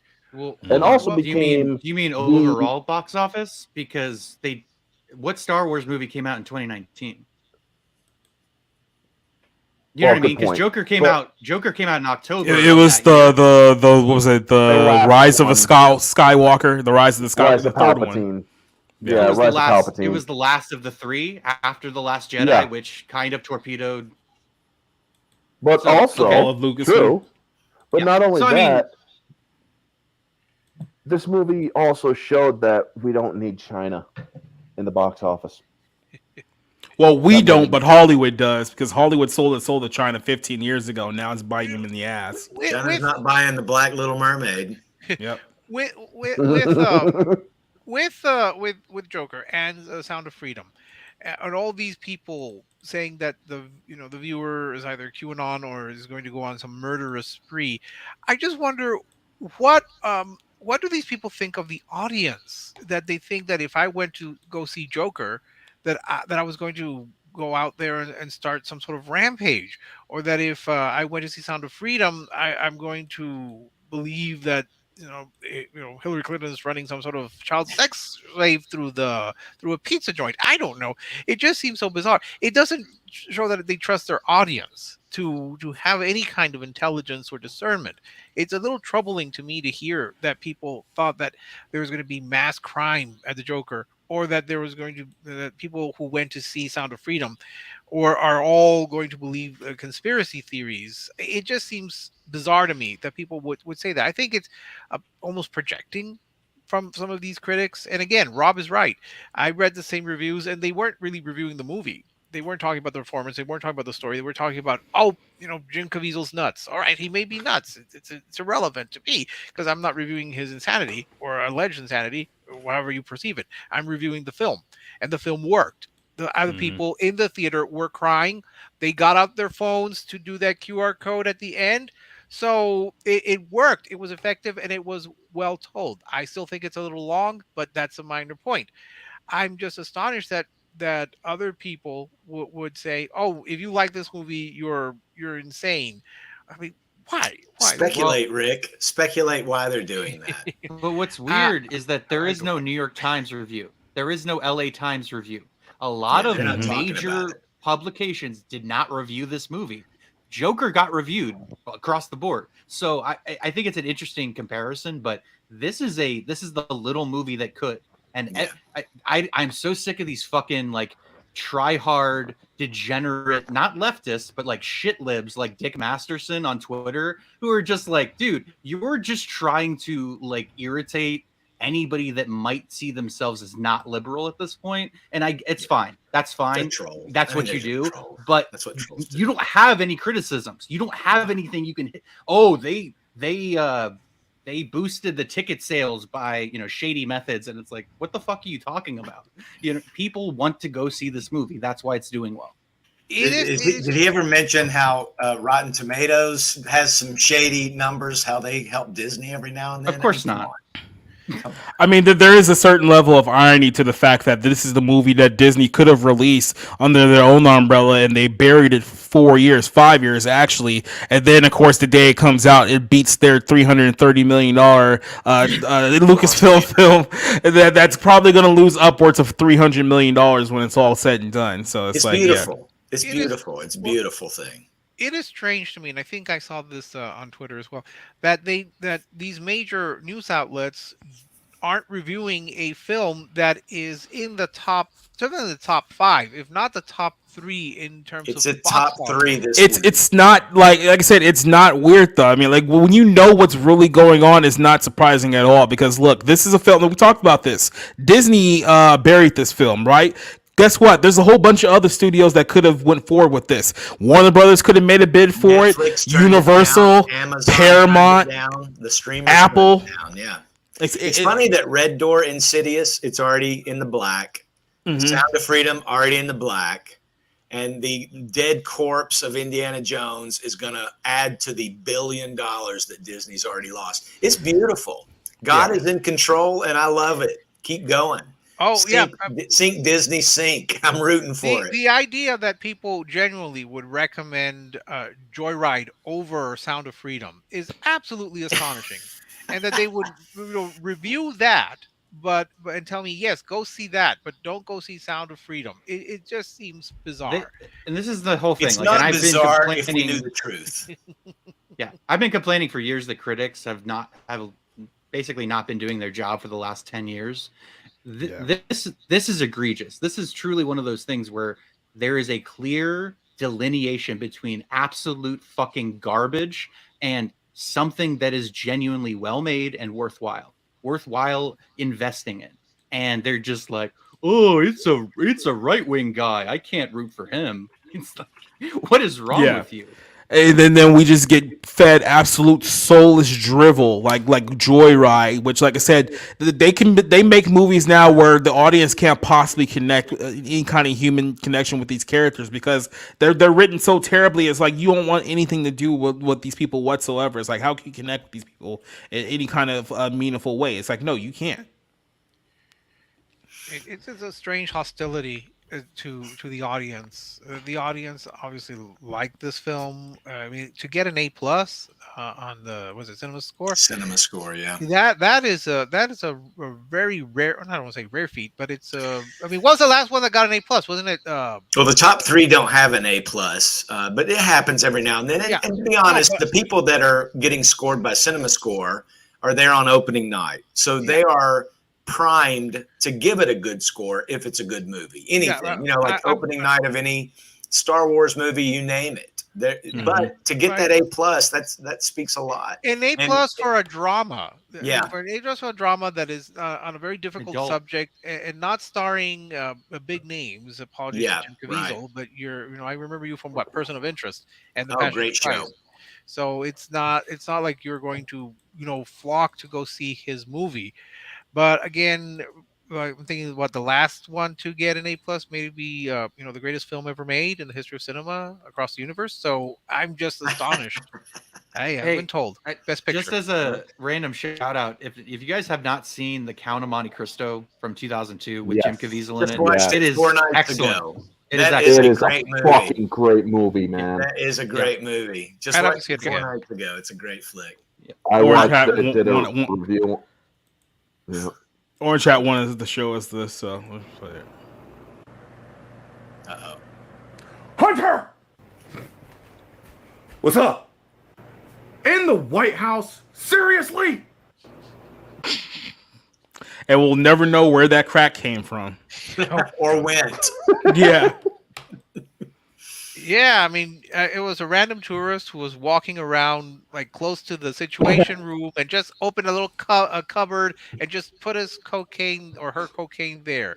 The whole thing is just really whacked out. It was a simpler time when the president of the United States would meet with the grieving mother of a dead gorilla. Look at those white trainers. Yep. Mm-hmm. W. It was simpler times. Well, yeah, it was simpler when he was it was the new Hitler. Yeah. Speaking of new Hitler, Zelensky is tiny. I'm 5'7", okay? So here's a pro tip. All right, short guy pro tip. You're at a party, stay seated. I don't care. Yeah. If a dude wants to shake your hand, just turn around and see. Be like, yes, sir, absolutely. Stay seated. He's shorter than Macron. Army fatigues. Like, what is? He's always because he's still fighting. Yeah. He's at war. He's at war, people. Yeah. He's an actor. I'm surprised he didn't show up in like dog tags and a ripped up army fatigue tank top and just like greased up with the Rambo bullet belts. You all need to stop bashing his generation's Winston Churchill. All right. Right. Hey, he's more like the fucking Ukrainian Napoleon. Exactly. And we're looking forward to that movie. I got to bail. I'm so sorry. Well, we're actually getting ready to sign off now, so you can go ahead and be the first one to let people know where they can find more of you. I'll be the grandpa that goes away. Chris Brawley on Twitter, at Bleeding Fool is the blog. We are definitely cannot compete with the great John Trent and his team at Bounding Into Comics, but he's the Breitbart of the geek media. We're probably more like the American Thinker, but check us out at bleedingfool.com. I'm sorry, just bleedingfool.com. All right, Gary, Chris, we're glad to have you here tonight. So definitely join us whenever you can make it back, man. Hey, I loved it. Thanks, guys. Awesome, you guys definitely had fun having you here, man. Yeah, man. And with that, I guess we should go ahead and sign off ourselves here and get ready to wrap this whole thing up. So, quick little announcement that I wanted to make here because we are shuffling some things around. Barroom's not going anywhere. We're staying on Tuesday night, so this show is going to stay intact. But as you know, this Friday night, I'm doing the first episode of the Bible Lens podcast with a new group of people. We're going to be talking about a whole course of issues. I've been doing a lot of planning behind the scenes, getting different YouTubers to be a part of this thing. So this is something that we're definitely going to be building over the course of the next few weeks. This Friday night, we're going to be doing our first episode on witchcraft and occultism in Hollywood and entertainment specifically. But then as we shift over, I think we're moving that show to Monday night. So our movie review night is going to move to Friday night. That way we can do a more timely movie reviews when these things come out. So I know our first episode for the Friday night movie review won't be until the 21st. So over the next week, there will be some things shuffling around. There won't be a show on Monday night, but once we get this whole thing situated, it'll be a lot more streamlined. So just a reminder, Friday night, we do have the Bible Limb podcast. Same time, 9 p.m. We're going to try to run it for about an hour. So a new group of people there. If you want to talk about some of the things that are going on in the world of entertainment for a more biblical perspective, definitely check that one out. But until then, we're going to go ahead and sign off. I'm going to give everyone a chance to promote what they got coming up. Orange Hat, outside of doing Hunter Biden crack videos in your house, what do you got coming up? Well, I'm Orange Hat Reviews. You can find me here on YouTube. Monday nights don't usually have anything. Tuesday morning or Tuesday afternoons, I have my mystery reviews. The next or the hints for next week's mystery review is a movie that predicted the future. Also the month of July is 90s movies for mystery reviews. Wednesday night, I'm going to be on Jade Shadow's channel for the 1s and 2s to finish off the 1s and 2s for July, which is Jaws and Jaws 2. Also, Thursday, I'm kicking off a new stream on my channel at 8 p.m. That's kind of like my friend Mara's 1s and 2s, where she comes on my channel. We're going to be doing one-off movies, or as I call them, Thursday singles. So the first one we're going to be doing is Big Trouble in Little China. Friday nights, nothing really going on. Sunday nights is Infinity Saga Sundays, where we are going to be covering Doctor Strange next. And That's with me and the Hack Crucius Johnson, Ambassador Jacob Berry, Riot Kitty, and Nerd with the Cigar Cake. So yeah, that's basically what I got. You can follow me on Twitter and Instagram, and yeah, thanks for having me. When are you reviewing Minority Report? I don't know. Hated that movie. It's not great. Cider, what you got coming up, Hood? For right now, I'm over on my channel talking about anime stuff. I made a video about Yamato being female, and it made a lot of Troons mad. So stop by and check out and see why they're mad. Maybe leave a comment and make them angrier. Yeah, those Troons seem to be very stable people, as I like to call them, because you call them anything else, and they might 46% themselves. So yeah, you gotta be very, very delicate. Rob, what you got coming up? Just going to be watching movies. I have the new Mission Impossible to watch. I've got Barbie and Oppenheimer coming up, which it's pretty much what I've been waiting for all year. Is just getting to Christopher Nolan's summer movie and Barbie to see if it's as bad as I kind of thought when it got announced. So we'll see. But my Twitter's locked right now because I'm looking for a job. So. It's probably a good idea. You can come follow me, but I have to approve you. So, but yeah, I'm just that way for another couple weeks, but then I'll be back. Don't back to recognize normal. it, don't approve. Yeah, that's another thing. Like Christopher Nolan really has to prove himself with this next film because that last one he did with John Washington was not good. So. Tenet was a piece of shit, but I give Christopher Nolan the benefit of the doubt. I think he'll be fine. All right, then. Someone who's not paying attention to the show whatsoever. Rick, what are you doing? Yeah, no, just more reviews and my weekly haiku, which I'm really enjoying. That's pretty much it. Who has a haiku in 2023? Okay. Cassie, what you got coming up? So this Thursday, I'm gonna have my live stream. There's a lot of entertainment to talk about, specifically in regards to the Xbox Activision acquisition. I normally don't like to talk about it, but we've come to pretty much what seems to be a conclusion, so that warrants a general discussion. And the fucking PlayStation fanboy salt, baby. So if you're into that, definitely tune in this Thursday at 8 p.m. I know I've been streaming a lot on Kick. That's just been my go-to lately. I've kind of been I'm making YouTube videos. If I'm drawn enough to do it, of course I'll do it, but right now I'm just So I've been streaming, playing video games, hanging out with the homies. If you guys haven't, definitely make a Kick account. That shit is popping off, man. It's popping off. I got in early, and hey, man, I've been doing all right so far, and I'm happy that so many people have followed me over there, and some people have discovered me over there. So if you haven't, if you're into Twitch, Kick is a great alternative that I think you should definitely check out. As someone StreamYard. Yeah. And as someone who's right around the corner of 30, you've officially become the old Catwoman. So there you go. Pretty much, right?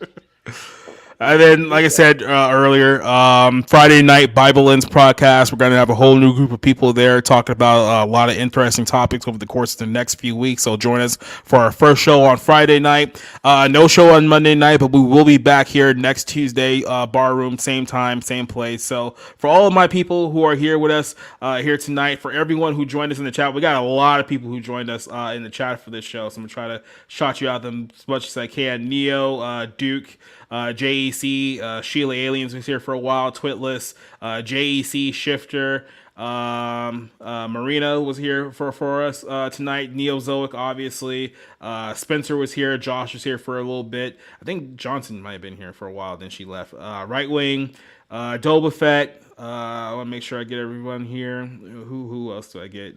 All the people who are on the chat, Matt C, who was joining us earlier in the show tonight, Alex versus Evil, it's a lot of names we're trying to scroll through. Vanya, who's here with us every week. Rico, who's here with us every week. Bleeding Fool, who you guys saw in the chat. Tactus Jones.